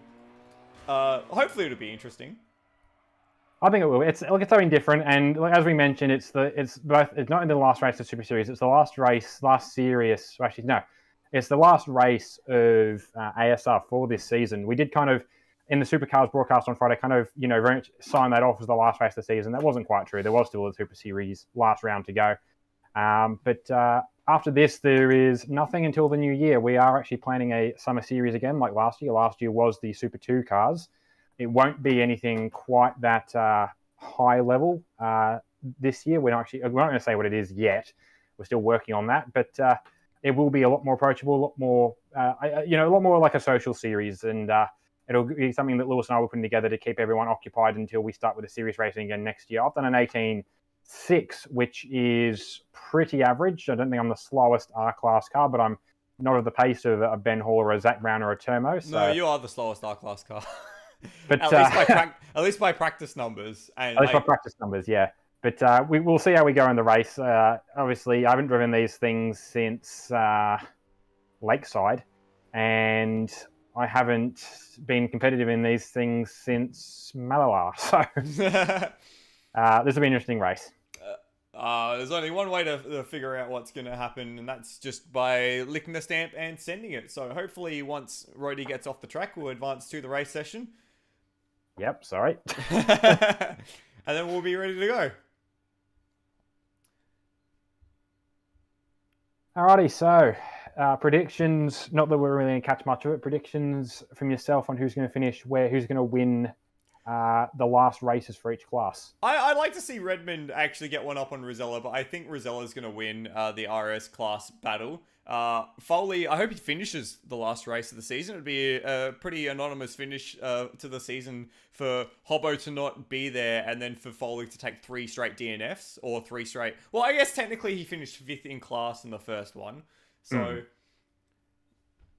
we'll see. I hope he does get to the finish, and then I think Zach Brown versus Ben Hall. Oh, I think Zach's actually given it away as well, so he won't be joining us. Perhaps it'll be. I think in Zach's case, unfortunately, I do ride him a little bit for a bit. I believe he does actually live under a very strict bedtime, and we get a bit close to his bedtime with the 3rd race of each night. So unfortunately, he does the same thing for us on MX5 nights. It's a shame because he is actually producing some good pace. But yeah, that's all good. He had a really good run tonight, and he's got the confidence for himself going into next season. I think so.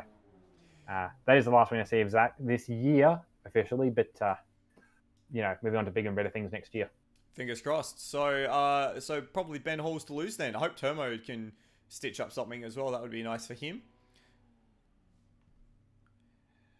And as we wait for the grid to roll away, we've got 10 seconds before the grid's going to roll away. I hope that I've got my fuel numbers right. It's a 16 lap race. I've got 18 laps worth of fuel. That should be enough plus a warm-up lap, I hope. We will find out. And we'll go through the grid. So it's Luke Rosella on pole position, taking 2 race wins tonight. Tim Redmond will start from 2nd place. Don't hit me in the rear, Rody, please. I'll try not to. Luke Joyner will start in 3rd, ahead of Ben Hall, who was the R-Class winner. So he will start from 4th place, ahead of Termo. So they had a battle through most of that race. 6th place was Darren Kemp. He was the first driver a lap down in race number 2. Steve Warwick will start from 7th place, ahead of Taipan, who was wrapped in that first race incident. So he's still making his way through the field. Steve Bolger will start from 9th. And then Brian Walsh, you can just see the red car of Brian Walsh ahead of me, just ahead of Brenton Foley, who starts ahead of myself. Then it's me. I will be starting from 12th, and Rody, just floating off in my rearview mirror, will be the 13th car of the field. So we've lost Nathan Higginson, we've lost Ben Hall, and not Ben Hall, Zach Brown. And to replace them, we've got myself and Rody. So 13 cars once again, 5 R-Class cars and 5 5 RS Class cars and 8 R-Class cars. Actually, I'm trying to remember. Actually, no, I don't quite have a good approximation of Zach's livery. There is some black on my car. He has some black, so there's some similarity. Yours is a little closer. Yours is a blue. Higginson's was a blue with white. The difference is yours is more of a baby blue. Yours is more of a not Higginson. Yours is more of a Hobo blue than a Higginson blue. This is true blue. In fact, oh, that last corner is going to be an absolute nightmare. Yes, it will be. I am worried, but what's the worst that could happen? I will say not that I should be even on it, but if anyone does want to ask any questions in the live chat, I've got my eyes on it and I can relay questions across to Floody. I'm not gonna look at the live chat. No, you're driving a competitive car. I'm just bumming around at the back. You've got places to be. And there we go. So we're in gear. Clutch is in. That's right. I'm not lined up, so I'm about to hit my ass reamed out. There we go. Hot. Probably should have said that on the broadcast. Oh dear. All right, we're just waiting on somebody to line up. Might have been me. But there we're we go. Now. All righty. Not that anyone else can hear us, but good luck, guys. The very last race of the season. And we're away. Oh, I got a bad start. A really bad start. Thanks for the tap, Rody. Move your ass. So yeah, a good start from both the RS and the R-Class field. It's currently only 3 or 4 wide in front of us. I just got Floody up my inside, trying to get through there. He's going to have a much better pace. I've got no idea where to brake here. I'm going to go until I feel like I'm going to die and then brake, which has worked out. Got Floody up my inside. We're 3 wide actually because there's Brian Walsh up. Floody's inside. He's having a real dip right now. Floody, Walsh is still there. He's still there. Yeah, I felt that one. Thanks, Walshy. Oh, I've gone deep. You've gone well deep there, which is going to stuff your run up, but you've got extra 50 horsepower on me and Walshy, so you're going to clear out from the pair of us. Brilliant. Okay, I've got Taipan just ahead of me. Let's see if I can get Taipan into this corner. I'm probably not going to... Oh, I don't want to dive. I'm going to dive. I don't want to dive. I'm backing out. Nah, don't want to be a part of that. Good man. You're not going to die on lap 1. I've got no idea where to brake here for this corner either, so I was going to go for a dive on Walshy, but I had no idea where the hell I was going, so I've let him through ahead of me.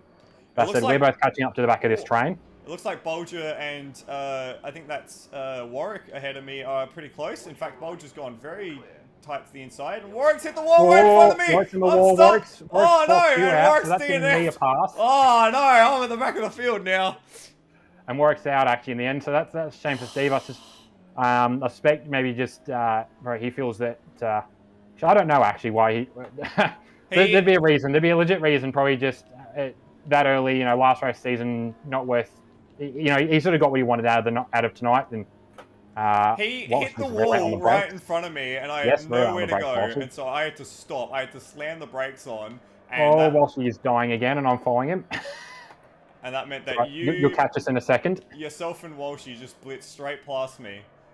That's okay. Right. That's okay. Well, from the point of view of someone who can actually see other cars, got a good battle on for Walshy. Walshy and I are battling over 10th. Taipan's actually just at the road in 9th. And there's a bit of a gap up to Steve Bolger and Kempy. Actually, Ben's tied of a battle there with, I think, and Termo's actually got the leading class. Luke Rosella and Tim Redmond running 1st and 2nd in the RSs, with Joyner in 3rd Foley's in fourth. He's obviously had to cycle through, as I'm about to die with Walshy. Oh, this He's is had to scary. cycle through the... oh, you're already here. Hello. Hello. He's had to cycle through the Oh, cars. there's a Another yellow yellow flag ahead of us. I think I'm ahead of Walshy. Yep, you I'm are. going to hug the inside as much as I can here, because I don't know where that was. Oh, hello, Walshy. Bit of contact there between you two, and we've survived a second lap. That's because I didn't have the steering lock to be able to get around that corner, so I got the inside line, and then Walshy was right in my side. I'm going to go past you, Rody. It's all right. I'm not going to squeeze you too much. And I'm Partially through. because it's hard to squeeze you when you're that much faster. And I'm going to try and catch up to the head of the field so that way we have some more content. I'm also not going to use you as a braking marker because you've got better brakes than I do, I'm pretty sure. True. Yes, RS, baby. So Taipan will be my next chance, or my next person to battle. And gonna get over that curb on the inside. And I need to take more of that curb, I feel, compared to what we've seen some of the R and the RS class guys do without getting a track cut. Obviously, not so much of a a Foley or a Higginson, but or a Zeller actually for that point. Actually, most I think half of the RS class cars have rolled off of a curb at some point tonight, which is not something I'd expect to say, but stranger things have happened. I almost made the tyre wall there. So fastest lap there for Tim Redmond at 1:11.9. That's actually quite handy lap in a race scenario. And he's just behind Luke Rosella, so I'm sure that they're having a great fun battle at the front of the field. Looks like Ben Hall's actually picked up the R-Class lead while we've been malarking around at the back, so good work from Ben. And it looks like Taipan and Bolger just ahead of me are getting involved in something. Taipan's right up the wheel tracks of Bolger as they come into turn 1. I've got to remember to hit my braking mark as Taipan goes for the dive. Oh, I missed my braking mark. I'm too focused on commentary. It's a hard balance. I will say those that are watching, good opportunity, best so more than ever at all this season with limited views on what's happening on track outside of what we're calling from what we're seeing on the timing tower. Best opportunity, if you want to see what's happening, go over to asrleague.liveraces.com and you will see not only the live timing, there will be a track map. It's not 100% active as to what we're seeing, but it's pretty close for you to sort of see the battles that are happening on track at least a dot form on track as we're seeing something in front of Floody. Yeah, I'm in the mix with all the R-Class cars here. Taipan has blocked me pretty hard into the car park section, I've got to say. He was very aggressively blocking.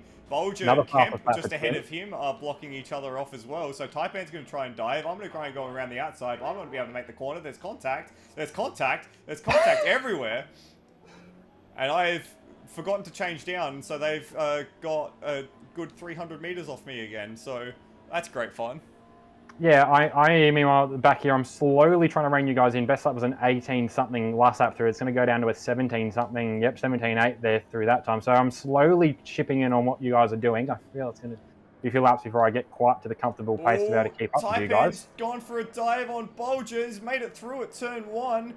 Bolger's going to try and go around the outside at 2, but I'm in the mix here, and I want to get through on Bolger as well. Taipan slows Bolger up. Here, I'm in, lads! Oh, no, I've got too deep! I've tagged Taipan! Oh, I'm going to get out of that. Okay, I might be able to... If that was forceful, you might want to redress that. Oh, no, I absolutely did. I'm definitely going to get Bolger down this straight, though. I've got a pace advantage over him, so I'm going to go down the inside of Bolger. He's going to let me through very nicely. Thank you, Bolger. And brake. And I am now ahead, so that's nice. And I am in 9th place. Winner, winner. So it's now Kemp, Taipan, and myself in this little battle pack. So if we look further up towards the leaders of each field, Luke Rosella still pretty comfortable. Again, that 1 and a bit second lead which we've been talking about all night over Tim Redmond. Tim Redmond fastest up the last time, 2 times through, not this time through, unfortunately. So they've cleared out pretty well, pretty healthily, that 4-car train over the rest of the class. Oh, Taipan, don't squeeze me! He squeezed me. He squeezed me into the wall. Bloody hell, Taipan. I'm in a faster car. Okay, that's fine. I'm through now on Taipan, everyone. That's great. I mean, you're a faster car, but he is allowed to race you. You are racing 4 position on track, regardless of the class separation. Talking about the classes, Ben Hall still holding the lead in the R-class cars. He's about another second or so gap over I think I actually caused Taipan to make a mistake there, so I'm going to back out of that and let him go through. The next train of R-class cars being the one that Floody is involved in. Yeah, I know. I'm having a bad time here. It's actually a lot more difficult. I can't really hear the calls from the spotter because of because of having the headphones in and the commentary. So Taipan's actually just juked out of the way to let me go through this time by, which I probably is a wise move, I hope. As I think Rosella just set the fastest lap of the race. It is an 11.8, which is pretty line ball to what Tim did. So they're really just knocking off the microseconds. Oh, he's hit the tyre barrier and he's almost bounced back into me. Woo. All right, I feel like I might be catching a car. Yes, I'm seeing cars again. This is a good sign for me, as I'm not really improving on pace that much.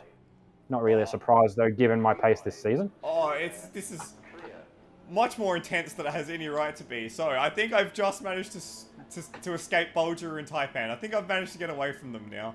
The front left tyre is just not having a good time as we're 7 laps in for myself. So I've got 2 seconds to find to get onto the tail of Darren Kemp, as in my rearview mirror, Taipan and Bulger going side by side.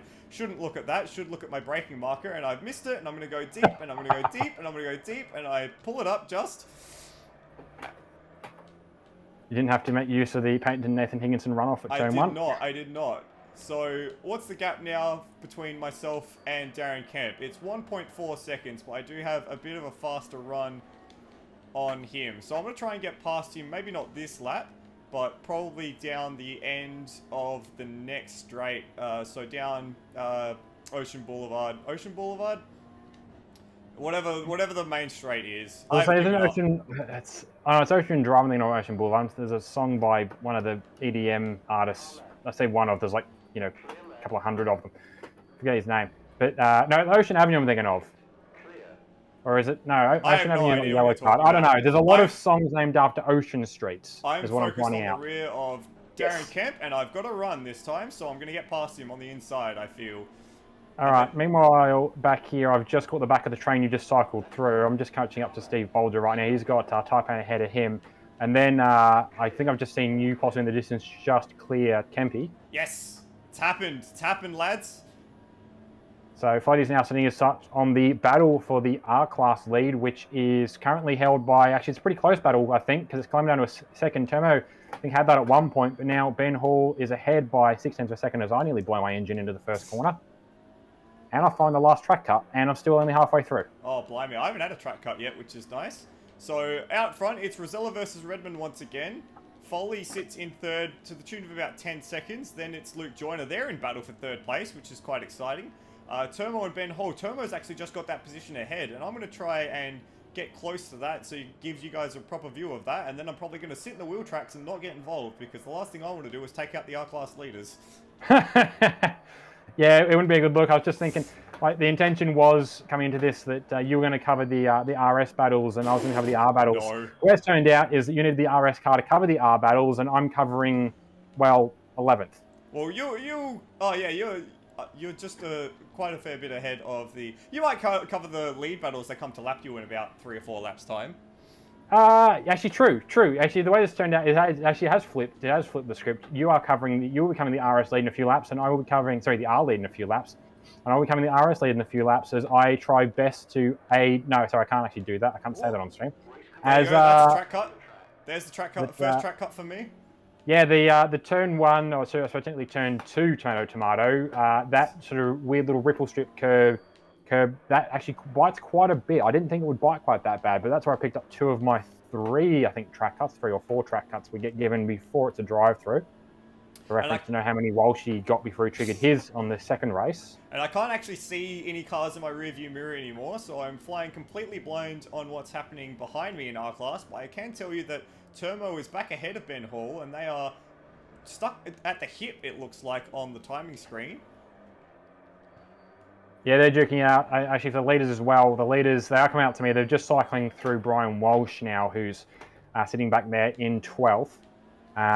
Luke Rosella still with the come to win. Help the lead. He's actually got about 2 seconds. I'm going to interrupt you, Roddy, because I could just see the side-by-side leaders down the boulevard. So I'm just going to try and come around the corner and see them again, see if it passes on. It looks like that's Termo ahead of Ben Hall. And they've gone through turns 1 and 2 nose to tail. So let's see if we can catch them and get a bit better view. Dear viewers. And hope you are enjoying this. Rossi's giving us big ups in the chat for being able to form coherent sentences while we're doing this. Which is... I think that comes down to the fact that we don't have really a lot of pace to go with, is the reason we had to do that. There's not really much brain input required to travel around at the back of Turbo's swung all the way to the inside to try and block the run for Hall down East Side Avenue. And they're going to go side by side into the corner at the tail end of the track into the car park. Let's see if I can catch them. It's Turbo on the inside. He's going very defensive. And I'm not going to be able to see them into the hairpin. Hall's made a move. Hall's made a move into the hairpin. So we'll see if we pop out the other side. Can we get a look? They're side by side. Turbo looks like he's got the better run. I'm catching them. I'm catching them slowly. We've got 6 laps left to go. I'd say it's a good way of putting it in a reference that you would get, and I imagine any viewers of the channel that actually follow WEC would get. You are having it would have been the Steve McQueen Porsche 908 experience right now. Absolutely. Paul's gone to the inside at turn 1. Doesn't quite get the move done. Turbo's had to go very defensive. The cutback is on. Hole's around. He spun it on the exit. And he's almost cleared me. Oh, bloody hell. Hall went around at turn 2 and tried to reverse onto the circuit and almost took me with him. Oh, that's really unfortunate. That leaves Turbo the R-Class lead at the moment. And he's got about a 2-second lead over me, so I'll probably try and sneak my way through. Foley and Joyner are still attached at the hip in a battle for third, so I probably won't get a good eye on that. But you might have the leaders on you pretty quickly, Rody. Yeah, I'm not far off picking up a blue flag from the leader at the moment, who is Luke Rosell. He's got about a second and a bit lead, as per usual, over Tim Redmond. No, I was just going to mention it's you really get an extra element of fear and energy in an incident call when you're the car up behind that's likely to get taken out by that car that's hitting a wall. Exactly right. But, and I'm speaking currently now getting blue flags. Speaking of hitting a wall, I actually did just hit the wall at the end of Seaside Way. I locked the front tyre and went straight off. So back behind Ben Hall I go. All right, so I've just let Luke Rosella through. Tim Redmond actually just behind me as well. I've missed a shift, so that's going to give Tim a nice pass through. Coming out of the last corner. Had a bit of a swapper on, not so much swapper on, I had no idea really which way to go with Luke, so I ended up taking the high line through the last corner, taking advantage of the fact that I have a steering wheel to actually make that turn. And then Tim Redmond passed me on the run down the front straight. So you actually can still be able to see the gap they are relative to each other. For me, they're just a lap, but they are still within visual distance, probably about a second and a half, which is what it's been for them basically all night, bar a few laps. And for me, the gap ahead is 3 seconds to Ben Hall and then 5 seconds to Turmo. So that battle has gone pretty well the way of Turmo now since that mistake from Hall. I'm very glad that I haven't been completely taken out on circuit either. But what about Foley and Joyner though? They're separated by half a second still for third place. Yeah, they're the next two coming up behind me now. I've just gone through the flip-flop, coming up down the back straight, and they've just let the flip-flop too, so they're probably going to catch me at the same point down into the car park section. It'll be interesting to see how this one goes. Obviously, I don't want to balk Foley too much. Outside of the fact I'm meant to be impartial as a commentator, I am a PBF driver in a PBF car. Actually, it looks like Joyner must have made a mistake because the gap's now 2 seconds. It has ballooned a little bit. I did actually not catch one that was, which I should have caught because they were right near me. It was just that last sector, so just coming out of turn 4, perhaps. All right, so Foley is now passing me on the outside down the front straight. Joyner will be probably not too far behind. I had to get out of the gas to just make that one nice and clean. Joyner's probably going to get me down towards turn 2 or turn 3. Really awkward spot potentially, so I might just back out of that one early because I'm not going to catch Bulger. I'm going to see if I can grab Ben Hall down this straight. I got quite a good run out of turn 4. And I'm going through the gears. Hall's flashing the lights at me, so he's listening in. Hi, Ben. In fact, I'm a little too far away, and I've not locked the wheels that time, which is nice. But I'm right on his tail coming through the car park section. And I'm going to get him down the main straight, I reckon. Right on his tail. Get the nose in. Turn your mongrel. There we go. And the leaders are coming up behind me, not too far away, actually. So it's just Taipan and Darren Kemp behind. And Rosella's already through those. And then it'll be me. So I've got to get a move on. And Hall made that a little difficult for me, but I'm through. And I'm clear. So that's now me into 6th place. And Hall's giving me the hurry up here through Sector 1. He's probably not happy that a higher class car has made the move on him. especially not someone using a Switch controller. I will say, it looks like a good battle that we're both missing. Watching now, and it looks like Kempy and Bulge are also having a good battle. There's a gap of about 0.3 of a second. 5, Yeah, 6 good tenths, call. so they're probably pretty close to line of stern. Good catch. That's for what, 10th, 9th, and 10th? That'll be for 9th and 10th on the road. And I've just been given the fuel light as well. So how many laps have we got left? We're going to have, you're still on my same lap as me, so we've got a lap and a bit left. Oh no, I need to get lapped. Otherwise I'm not going to make it to the end. No, your fuel light will come on when you've got 2 laps left to go. Oh, okay, good. So you will probably just make it. In the end, I took fuel numbers off of Turmo, and while they are enough, I probably overfueled. Not that my pace is going to be modified by having too much fuel on board, though. Exactly right. Cool. Okay, so I've got 5 seconds ahead to get to Turmo. I'm using 1.5 litres per lap, so yeah, I'll just get home regardless of whether or not I get lapped. And, oh, that's the yellow curbs, and I picked up a track cut. Cool, cool. And Ben's picked up his last. So he's going to be able to drive. So that's going to drop him. I'm going to actually... Funny it turns out, because Ben's been complaining that I haven't been there to race him. A drive-through is 30 seconds, give or take. He's going to end up about where I am in about a lap's time. He's going to be further back, because remember, this is the Long Beach pit lane, so it's going to be a very, very long pit lane for Actually, that said, we're coming onto the last lap now, because the leaders have cycled through us. This will now be the last lap of the race. So Ben might not get a chance to serve that drive-through. Either he's going to partially serve it, but if he doesn't serve it, it will give him a 30-second penalty, I believe, post-race, which is probably less means I have to get my hustle on. It's probably less than actually taking the penalty, truth be told, at Long Beach specifically. It would be around here, so I need to get my hustle on. He is a second and a bit clear of me if we take the 30-second gap into consideration. If I have a real dip in this last sector, I've got half a chance. That said, I think he just pulled into the pit lane, but I won't catch him in time, I suspect. He's, in the pits now. That means that the next car behind me is the race leader, Luke Rosella. He's still got a second and a half over Tim Redmond for the race lead. And this might be a perfect night for Rosella as I'm tagging the wall on the entry to turn 1. Well done there, Floody. And I've really gained on Turmo now at the moment. I think Turmo's maybe switched off. So this is a good goal for me to try and maybe get through the R-Class traffic and beat all of them before the end of the race. Steve Bolger's gone to the garage. Oh no, that's unfortunate. We saw that he was in a battle with Darren Kemp. No, that said, those guys, everyone that will have lapped has now finished the race. So yes, of course. For the, I think it's down to the RS car. Actually, I'm not sure. Have you finished the race? I want to be the last one on track. You'll be the last one. Okay, so Tomo's not finished yet, but Tomo will take the win. He's right in front of me. I'm right on his wheel tracks here, and he's going to go defensive into the hairpin. Oh, and I've hit the wall. I've hit the wall like an absolute idiot. Oh, no. And I am not going to be able to get around the final corner, and Tomo's going to take that position. So Tomo's going to finish 5th. Foley ended up beating Luke Joyner for 3rd. Rosella beat Redmond. I'm going to finish 6th. I'm going to be the last driver on the lead lap. That was plenty of fun, lads. That was good. Oh, and I've just been maybe deliberately.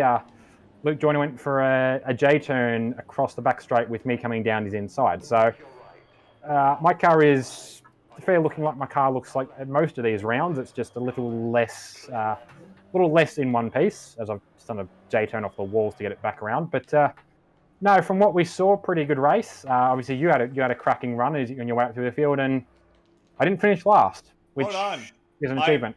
I'm trying to get through to see the burnouts from, I think that's Foley here. Yeah, I did see Foley down there at the turn 2-3 complex, getting attempting some burnouts in these cars, which is very hard four-wheel drive cars, relatively low power. They don't really like the brake traction. Reverse doughies that Foley's got going, and yes, on that note...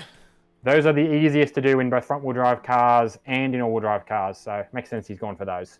And on that note, that'll be the end of the race. So, the results. Luke Rosella, Tim Redmond, Brendan Foley, Luke Joyner, Turmo, myself, Taipan, Darren Kemp, Steve Bolger, Ben Hall, Rhodey in 11th place, Brian Walsh, and Steve Warwick blew his engine. That was the problem on that first lap. So, to Taipan, very sorry for making contact with you in your battle with Darren Kemp and Steve Bolger. Glad that you managed to get through. And I hope you guys enjoyed that. And we've got possibly a few drivers coming up for interviews in a second. Maybe, maybe not. But we're at the end of the season. The end of the season in Super Series, of course, taken out by Brenton Hobson. So well done to Hobbo taking the win in the Super Series, and the end of Australasian sim racing for the year, Rody. That's a pretty cool marker to get to. It is, yeah, and it was good to be here for the final race of the season in what turned out to be both capacities and actually expect to be racing it. And to be honest, with the Good Snipes, I don't expect to be commentating either. So 2-for-1 is a good way to do it. No, I'm just it's been a really good season in general for ASR. The Super Series, it would have been nice to get a few more numbers on the grid. I don't think it's unfair to say that, but we had some really good racing, both from my point of view at the start of the season as a racer, and then at the back half of the season as a commentator and a spectator. And just in general, ASR this year, it's been a really good place to be. We've kind of really built off of the transition into ASR from AMSOs last year. Really sort of built off the energy and sort of the momentum that the lockdown sort of gave us. As one of the few sort of positives coming out of the last 18 months was how this group has really sort of grown and developed and thrived. And we've got some really good guys racing in with us now. The Kiwis, obviously Tim Redmond, who's gone from taking out the R class title to going up and mixing it with the RS guys. It's been a really good season, and a good way to end up the season with both of us on track. Just having some fun with it, and for a few months' time, we're looking at next year. And while you've been talking, the commentary box has been filled with all of our races. We'll start with Luke Rosella. Luke, triple win tonight. Well done. Yeah, thanks, Floody. Oh, you're very quiet. Give me a second. I'll just turn you up. Go. Yeah, thanks, Floody. I was looking forward to this round when I first saw the calendar. Long Beach, one of my favourite circuits. This car's it's alright. It's alright around here. I prefer an open wheeler or a prototype, of course, around Long Beach. But no, it was pretty fun, and happy to get the 3 wins. How about that second race? We were riding on board with you when you had to avoid firstly Nathan Higginson, who flipped his lid, and then secondly Brenton Foley in the wall in the car park. You managed to sneak through both of those and Tim Redmond in the space of a minute. Yeah, I think one of the crashes was quite easy to avoid because I saw the first one. I saw Higo, nearly rolling over. So I knew he was gonna flip the old bugger. So easy to avoid that one. But the Brenton Foley one was actually quite difficult because I only saw him at the last minute.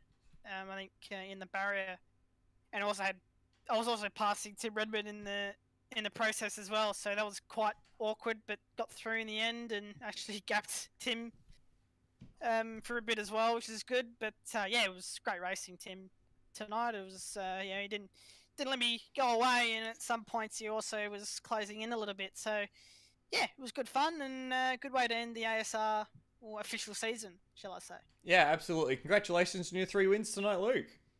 Thanks, Floody. I'm going to jump around and ask Termo, who took the win in that last race. Termo, what was going on blocking in that last sector? Yeah, I thought I'd do a cheeky. Just revving it up for the broadcast, were you? Yep. Yeah, well done.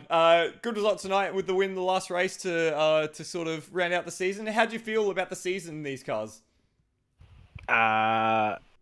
Very difficult in my point of view. Like, in some tracks I have pace, and then some, nah. Do you feel like you had pace tonight? No. Oh, you still came away with the race wins. That's a good enough result. Well done, Termo. Thank you.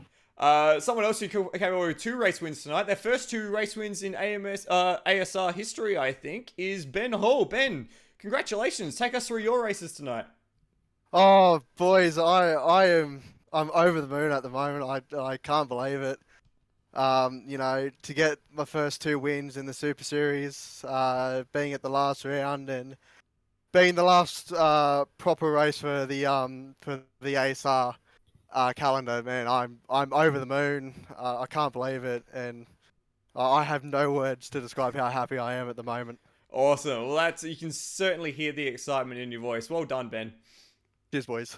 Rody, we've got a few more people. Who do you want to chat to next?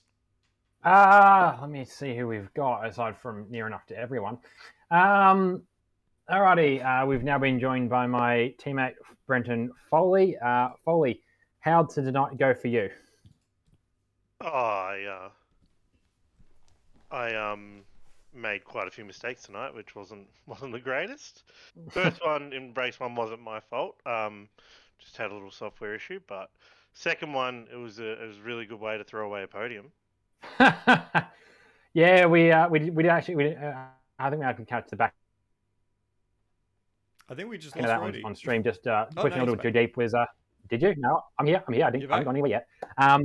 No, you went a little deep there. You had a really good chance of a podium as to win there, but you pushed a little deep in the end, and then And he's gone again. Okay, pretty around the third race, and I think you beat Luke to the line. I'm still here. Am I not? Dropped in and out a little bit, Yeah. but I kind of got your questions. Yeah. Yep. With race two, I just went in a little bit deep, and as we know, turning and braking at the same time, especially in a predominantly front-wheel drive car, doesn't particularly work. So just massive understeer. I did think that I got kind of alongside the barrier enough to not have it flick me back out, but it still did, and I went back round for like another half lap, and the brakes were just pulling hard left. So I just jumped out of it and prepared for the last one. But yeah, had a mega battle with Luke in the last one, and it was a lot of fun. Awesome. Yeah, no, I apologize. It was my net spiking, probably trying to run the stream at the same time in the background wasn't a good idea. But yeah, overall, have you enjoyed your run in this season, Foley? Yeah, I love Super Series. I've done it a few times, even when it wasn't the Lancers and it was a Porsche and things like that. I love supercars and stuff like that, but I also really enjoy having like one series there where like it's kind of a driver's car that you don't have to sit and play with settings for forever, and it's not about that. It's more just hop in and drive, and I'm a big fan of that. So really enjoyed it, and looking forward to the next one. Awesome. Alrighty. Good race in the last ASR night, Foley, and we'll catch you next year. Thanks very much. And there's a few more people around who we might want to talk to. Well, we want to talk to everyone, but we don't quite have the time. Someone I do want to just round out the season with is Brendan Ross. Rossi, admitting the season, you've done a lot of work to put this together. Just sort of talk us through what it means to get to the end for you. I'm just a pretty face, I guess. But no, there's a lot of people that have gone in behind the scenes. Nether himself just getting all the tracks together. He sourced all the tracks and sort of got them into a working condition. Who am I missing? I'm sort of being put on the spot here. It's what I do best. Yeah, you've done a very good job, mate. But yeah, to Foley too, sort of midway through the season, with Nether kicking in with his E-Series E-Series that he's done for the State Series in Victoria. I think he's had a pretty good run up till now, so I think he's still got a few more rounds to go. But yeah, Foley's done a mega effort just to take that on. Also, Dahigo taking on a little bit while I've sort of been stuck doing a couple of Zoom calls things. But it's been great overall. The numbers haven't been spectacular, but they've been pretty good. But I think for yourself, Floody, you've done a mega effort just broadcasting it along with your co-commentators throughout the last 8 or so rounds. So yeah, thanks for that. But yeah, it's been good. Been good running a little bit of a series with a couple of other people and making the tracks look a little bit half decent, not to Lewis's style, but just a little bit different. But yeah, hopefully 2022 is going to be just as good. Thank you for that, Rossi, and thank you for all of your work behind the scenes as well. And yeah, it's been a fun series to commentate on, especially when we had the big numbers at the early stages of the season. It was quite a lot of fun seeing the two classes go head to head, and yeah, seeing everyone race so competitively and so closely. So yeah, thank you for all your work, and thank you to all the ASR admins for their work. I do want to take a special moment to shout out to Netherelmian and Steve DeVries, who's done all the graphics for the season, all the beautiful ASR work. It's much better than anything I could ever put together, so thank you to Nether for all of that. Thank you, Rody, for filling in the commentary the last few rounds. That's all right. It's been good fun. Good to shake up and sort of vary the repertoire rather than just talking about supercars action. But no, I've really enjoyed it. Yeah, it's been great to have you on as well. And thank you to NZSnipes if you are watching and listening along for his efforts last fortnight. And to my regular co-commentator, Kiwi Chris, we'll be hopefully seeing you back once life calms down again, however long that may be. And thank you everyone in the ASR community for a great 2021. I kind of get the privilege to round off the season, and it's been a great season, a great year across a lot of ASR championships. We've of course had Supercars, the Enduro Cup, GT3 run full season, 2 seasons of TCAC, mini challenge, and then this, of course, the Super Series, and being able to come and commentate and stream and get to practice my own work and get to learn a bit more about how to do these broadcasts and to do these streams has been a privilege, and it's been some great racing to boot, and it's been such an enjoyable thing to do. So thank you everyone involved in ASR, and here's to a great festive season, and we'll see you all again for 2022. My name is Michael Zalavari. Thank you very much for watching. We'll see you next time.